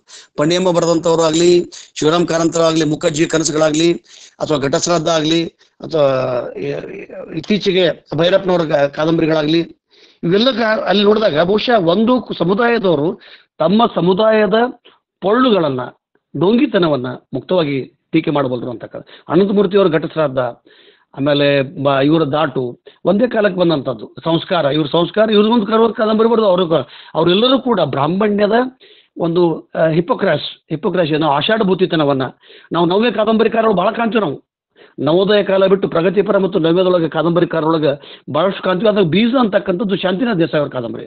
ಅವ್ರ ತಂದೆ ಭಾಳ ಚಂದ ಎಕ್ಸ್ಮಾಡ ಅವ್ರ ತಂದೆ ಒಬ್ಬ ಜೊತೆಗೆ ಊರಿನ ಅವ್ರ ಜೈನ ಕುಟುಂಬ ಭಾಳ ಚಂದ ಇರ್ತಾರೆ. ದೀಪ ಇಟ್ಟಿರ್ತಾರೆ, ದೀಪ ಆಡ್ತಿರಂಗಿಲ್ಲ. ಅದು ಆ ಪ್ರಖರತೆ ಯಾವಾಗ ಬಂತಂದ್ರೆ ಆ ತಂದೆ ಯಾರ ಜೊತೆಗೆ ಅನೈತಿಕ ಸಂಬಂಧ ಇಟ್ಕೊಂಡು ಆ ಹೆಣ್ಮಗಳು ಬಂದಾಗ ದೀಪ ಹೆಚ್ಚು ಪ್ರಜ್ವಲ ಆಯಿತು ಅಂತಕ್ಕಂಥದ್ದು ಅವರು ಬರೆದಂಥದ್ದು. ಹೀಗಾಗಿ ನಾವು ಇನ್ನೊಂದು ನನಗೆ ಭಾಳ ಇಷ್ಟ ಆಗಿದ್ದಂದ್ರೆ ಗಾಂಧಿ ಹೆಜ್ಜೆಗಳು ಅಂತಿಕೊಂಡು ವ್ಯಾಸರಾಯ ಬಲ್ಲಾಳರು ಬರೆದಂಥದ್ದು. ವ್ಯಾಸರಾಯ ಬಲ್ಲಾಳರು ಬರೆದಂಥ ಬಹುಶಃ ವ್ಯಾಸರಾಯ ಬಲ್ಲಾಳರಿಗೆ ಸಿಗತಕ್ಕಂಥ ಸ್ಥಾನಮಾನ ಸಿಗಲಿಲ್ಲ. ಅಂತಾರಾಷ್ಟ್ರೀಯ ಮಟ್ಟದೊಳಗೆ ಗುರುತಿಸಿಕೊಂಡಂಥ ವ್ಯಾಸರಾಯ ಬಲ್ಲಾಳರು ನನಗೆ ವ್ಯಕ್ತಿಗತವಾಗಿ ಸಂಬಂಧ ಮತ್ತು ಅವರ ಪತ್ರ ವ್ಯವಹಾರದೊಳಗಿದ್ದಾಗ ಅವರು ಉತ್ತರಾಯಣ ಅಂತ ಬರೆದು, ಉತ್ತರಾಯಣದಲ್ಲಿ ಬಂಡಾಯ ಕಾದಂಬರಿ ಬಹುಶಃ ಕೇಂದ್ರ ಸಾಹಿತ್ಯ ಅಕಾಡೆಮಿ ಪ್ರಶಸ್ತಿ ಸಿಕ್ತು, ಅವ್ರಿಗೆ ಜ್ಞಾನಪೀಠ ಪ್ರಶಸ್ತಿ ಸಿಗಬೇಕಾಗಿತ್ತು. ಆದರೆ ಈಗಿನ ಏನು ಲಾಬಿ ಅವರು ಮಾಡಲಿಲ್ಲ. ವ್ಯಾಸರಾಯ ಬಲ್ಲಾಳ ಭಾಳ ದೊಡ್ಡ ಕಾದಂಬರಿಕಾರ. ಗಾಂಧಿಯ ಹೆಜ್ಜೆ ಗುರುತುಗಳು ಅಂತಿಕೊಂಡು ಮಂಗಳೂರಿಗೆ ಗಾಂಧಿ ಬಂದಾಗ ತಮ್ಮ ಬಾಲ್ಯ ಅದರ ಸಂಪೂರ್ಣವಾಗಿ ಚಿತ್ರಣವನ್ನು ಭಾಳ ಚೆನ್ನಾಗಿ ಮಾಡಿದ್ದಾರೆ. ಡಾಕ್ಟರ್ ಶರಣಮ್ಮ ಗೋರೆವಾಳ ಅವರು ನಿಜಕ್ಕೂ ಕೂಡ ಒಂದು ಒಳ್ಳೆಯ ಉಪನ್ಯಾಸವನ್ನು ಉಣಬಡಿಸಿದ್ರು.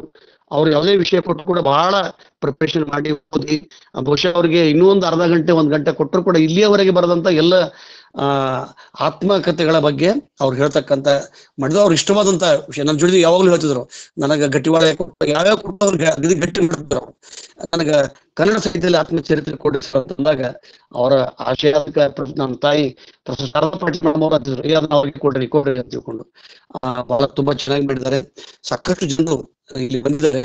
ನನ್ನ ಎಲ್ಲರಲ್ಲಿ ವಿನಂತಿ ಅಂದ್ರೆ ಇದು ಪ್ರತಿ ಶನಿವಾರ ಸಾಯಂಕಾಲ 5 ಗಂಟೆಗೆ ಇದೇ ಲಿಂಕ್ನಿಂದ, ಪ್ರತಿ ರವಿವಾರ 11:25ಕ್ಕೆ ಸುಮಾರು 5 ವರ್ಷಗಳು ಮುಗಿದು 6ನೇ ವರ್ಷಕ್ಕೆ ನಾವು ಕಾಲಿಟ್ಟಿವಿ. ತಾವೆಲ್ಲರೂ ಕೂಡ್ಕೊಂಡು ಈ ಹೆಚ್ಚಿನ ಉಪನ್ಯಾಸಕ್ಕೆ ಬರ್ರಿ. ಯಾಕಂದ್ರೆ ವೈಚಾರಿಕತೆ ಪ್ರಗತಿಪರ, ಸತ್ಯ ಯಾವಾಗಲೂ ಏಕಾಂಗಿ ಆಗಿರ್ತದೆ, ಮೌನಿ ಆಗತಿ, ಒಂಟಿ ಆಗತ್ತೆ, ಕೊನೆಗೆ ಹತ್ಯೆ ಆಗತ್ತೆ. ಸತ್ಯ ಹೇಳೋದಂದ್ರೆ ನಿತ್ಯ ಶುಲಭಿಗೆ ಇರ್ತಕ್ಕಂಥ ಕೆಲಸ. ಅದಕ್ಕೆ ಕಲಬುರ್ಗಿ ಅವ್ರು ಹೇಳ್ತಿದ್ರು, ನನ್ನ ಕಾಲ ಕೆಳಗಿನ ಬೆಂಕಿಗಿಂತ ಕಣ್ಣ ಮುಂದಿನ ಬೆಳಕು ಮುಖ್ಯ ಅಂತಕ್ಕಂಥದ್ದು. ಆ ಕೊನೆಗೂ ಕೂಡ ಬೆಂಕಿಯ ಅವ್ರಿಗೆ ಅನಾಹುತಿ ಆಯಿತು. ಆ ದೃಷ್ಟಿಯೊಳಗೆ ಹೊಸ ಏನು ಸಾಹಿತಿಗಳಿಗೆ ಭಾಳಷ್ಟು ಜನ ಸಂಖ್ಯಾತ್ಮಕವಾಗಿ ಬರಿಬೇಡ್ರಿ. ನನಗೆ 24 ವರ್ಷದ ನನ್ನ ಶೈಲಿ ಭಾಳ ಆದರ್ಶ ಅನಿಸ್ತಾನೆ. ಆತನ ಕವನ ಸಂಕಲ ಕೇವಲ 1. John Keats 26, 28. ಜಗತ್ತಿನ ಭಾಳ ದೊಡ್ಡ ಕವಿಗಳೆಲ್ಲರೂ ಕೂಡ 30ನ ಒಳಗೆ ತಮ್ಮ ಕೆಲಸ ಮಾಡ್ಯಾರ.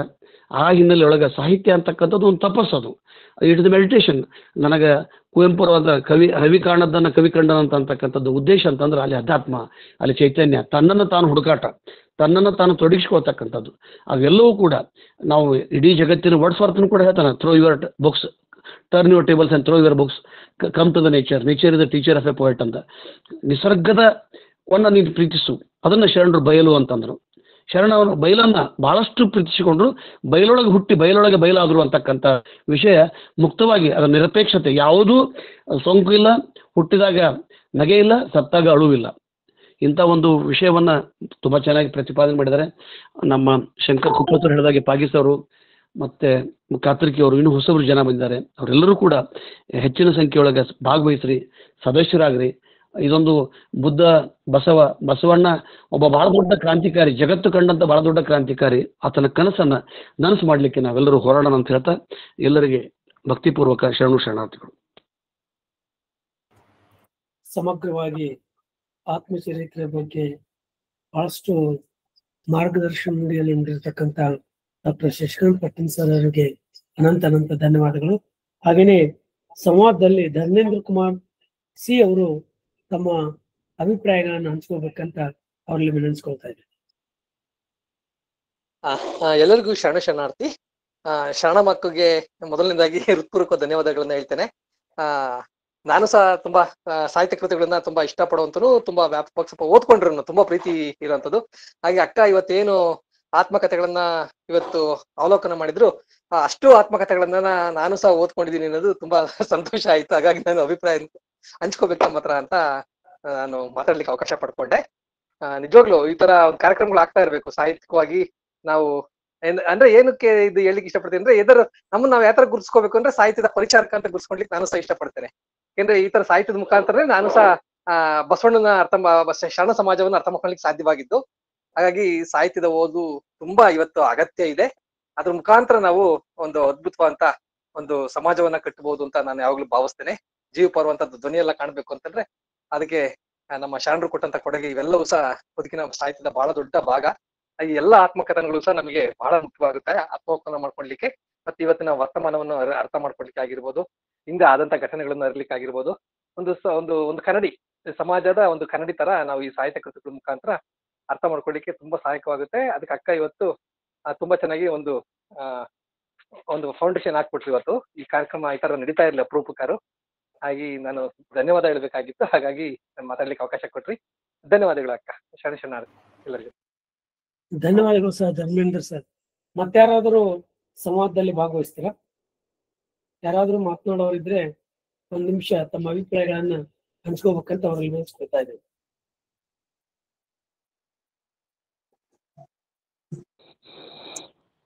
ಪೊಲೀಸ್ ಪಾಟೀಲ್ ಸರ್ ಮಾತಾಡ್ತಾರೆ ನೋಡಿ. Sir B R police Patil sir ತಮ್ಮ ಅಭಿಪ್ರಾಯಗಳನ್ನ ಹಂಚ್ಕೋಬೇಕಂತ ನೆನೆಸ್ಕೊಳ್ತಾ ಇದ್ದಾರೆ.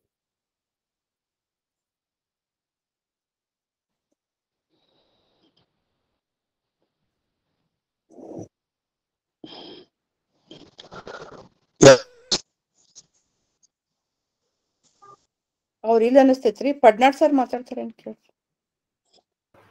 ಸರ್ ಪಡ್ನಾಡ್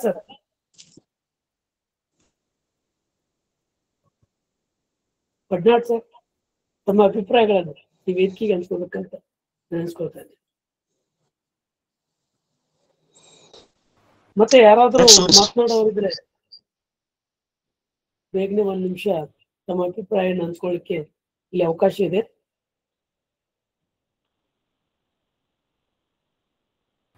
ಬಹುಶಃ ಯಾರು ಇಲ್ಲ ಅಂತ ಅನ್ಕೊಂಡೇವಿ. ಇನ್ನ ಮುಂದಿನ ಕಾರ್ಯಕ್ರಮ ಶರಣ ಸಮರ್ಪಣೆ.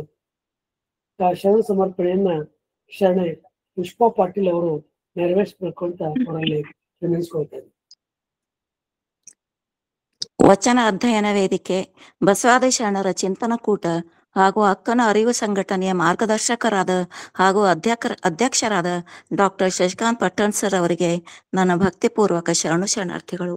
ಇವತ್ತಿನ ವಿಶೇಷ ಉಪನ್ಯಾಸ ಕನ್ನಡ ಸಾಹಿತ್ಯದಲ್ಲಿ ಆತ್ಮಚರಿತ್ರೆಯನ್ನು ಕುರಿತು ಡಾಕ್ಟರ್ ಶರಣಮ್ಮ ಗೋರೆಬಾಳ್ ಮೇಡಮ್ ಅವರು ಸ್ವತಂತ್ರ ಆತ್ಮಚರಿತ್ರೆಗಳನ್ನು ಕುರಿತು ತುಂಬಾ ವಿಸ್ತಾರವಾಗಿ ವಿದ್ವತ್ಪೂರ್ಣವಾಗಿ ವಿಷಯ ಮಂಡನೆ ಮಾಡಿದರು. ಇವರಿಗೆ ವೇದಿಕೆ ಪರವಾಗಿ ಶರಣಾರ್ಥಿಗಳು.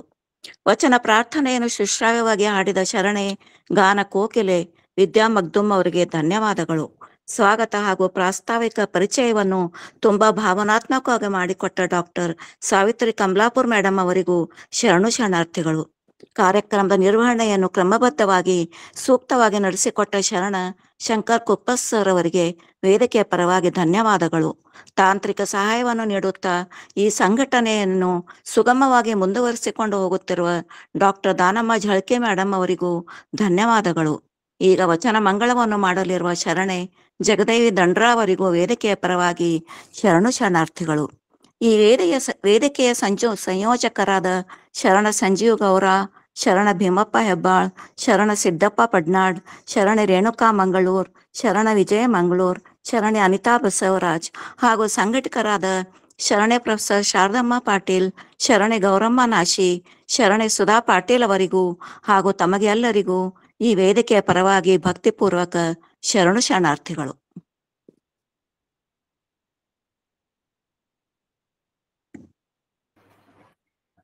ಧನ್ಯವಾದಗಳು ಅಕ್ಕವರೇ. ಇನ್ನು ಕೊನೆಯದಾಗಿ ವಚನ ಮಂಗಲ. ಅದಕ್ಕಿಂತ ಪೂರ್ವದಲ್ಲಿ ನಾಳೆ ಮತ್ತೆ 11:30ಕ್ಕೆ ಇದೇ ಒಂದು ಲಿಂಕ್ ನಲ್ಲಿ ಒಂದು ಉಪನ್ಯಾಸ ಕಾರ್ಯಕ್ರಮ ಜರುಗ್ತಾ ಇದೆ. ತಾವೆಲ್ಲರೂ ಇವತ್ತು ಭಾಗವಹಿಸಿರ್ತಕ್ಕಂಥ ಎಲ್ಲ ಮಹನೀಯರು ಇದಕ್ಕಿಂತ ಹೆಚ್ಚಿನ ಜನ ನಾಳೆ ಜಾಯಿನ್ ಆಗಿ ಆ ಕಾರ್ಯಕ್ರಮ ಯಶಸ್ವಿಯಾಗಿ ನೆರವೇರಿಸ್ಕೊಡ್ಬೇಕಂತ ಕೇಳ್ತಾ, ಇನ್ನು ವಚನ ಮಂಗಲವನ್ನ ಶರಣೆ ಜಗದೇವಿ ದಂಡ್ರು ಅವರು ಮಾಡ್ಕೊಡ್ಬೇಕಂತ ಅವರಲ್ಲಿ ವಿನಂತಿಸ್ಕೊಳ್ತಾ ಇದ್ದೇನೆ. ಓಂ ಶ್ರೀ ಗುರು ಬಸವಲಿಂಗಾಯ ನಮಃ. ಎಲ್ಲ ಆನ್ಲೈನ್ ಅಲ್ಲಿರುವ ಎಲ್ಲರಿಗೂ ಶರಣು ಶರಣಾರ್ಥಿಗಳು. ನಿರೇಗ ನಿರೇಗ ಮಧನಿ ಸಾನಿಧ ಸಾನಿಧ ಪಮಗರೆ ಸಾ ನಿರೇಗ ನಿರೇಗ ಮಧನಿ ಸಾನಿಧ ಸಾನಿಧ ಪಮಗರೆ ಸಾ ಕದಳಿ ಎಂಬುದು ತನು ಕದಳಿ ಎಂಬುದು ಮನ ಕದಳಿ ಎಂಬುದು ವಿಷಯಗಳು ಕದಳಿ ಎಂಬುದು ಭವಘೋರಾರಣ್ಯ ಕದಳಿ ಎಂಬುದು ಭವಘೋರಾರಣ್ಯ ಕದಳಿ ಎಂಬುದು ತನು ಕದಳಿ ಎಂಬುದು ಮನ ಕದಳಿ ಎಂಬುದು ವಿಷಯಗಳು ಕದಳಿ ಎಂಬುದು ಭವಘೋರಾರಣ್ಯ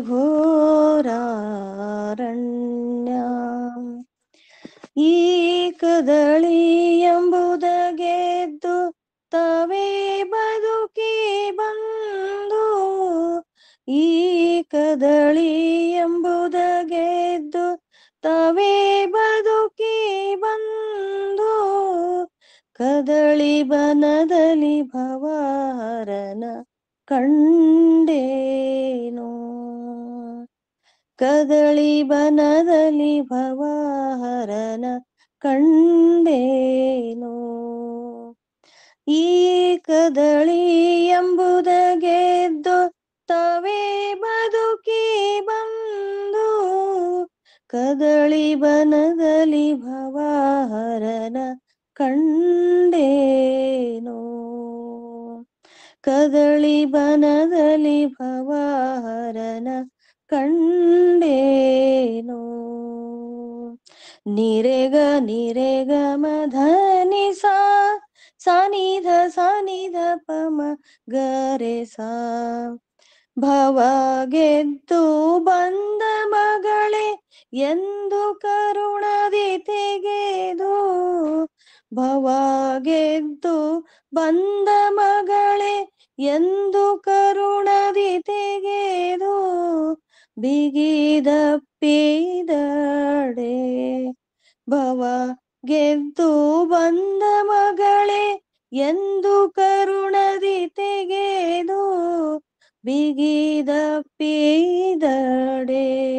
ಚನ್ನಮಲ್ಲಿ ಕಾರ್ಜುನನ ಹೃದಯ ಕಮಲದಲ್ಲಿ ಅಡಗಿದೇನು ಚನ್ನಮಲ್ಲಿಕಾರ್ಜುನನ ಹೃದಯ ಕಮಲದಲ್ಲಿ ಅಡಗಿದೇನು ಕದಳಿ ಎಂಬುದು ತನು, ಕದಳಿ ಎಂಬುದು ಮನ, ಕದಳಿ ಎಂಬುದು ವಿಷಯಗಳು, ಕದಳಿ ಎಂಬುದು ಭವಘೋರಾರಣ್ಯ. ಶರಣು ಶರಣಾರ್ಥಿಗಳು, ಎಲ್ಲರಿಗೂ ಧನ್ಯವಾದಗಳು. ಧನ್ಯವಾದಗಳು ಅಕ್ಕರು. ಎಲ್ಲರಿಗೂ ಶರಣು ಶರಣಾರ್ಥಿಗಳು. ಇಲ್ಲಿ ಕಾರ್ಯಕ್ರಮ ಮುಕ್ತಾಯ ಆಯಿತು.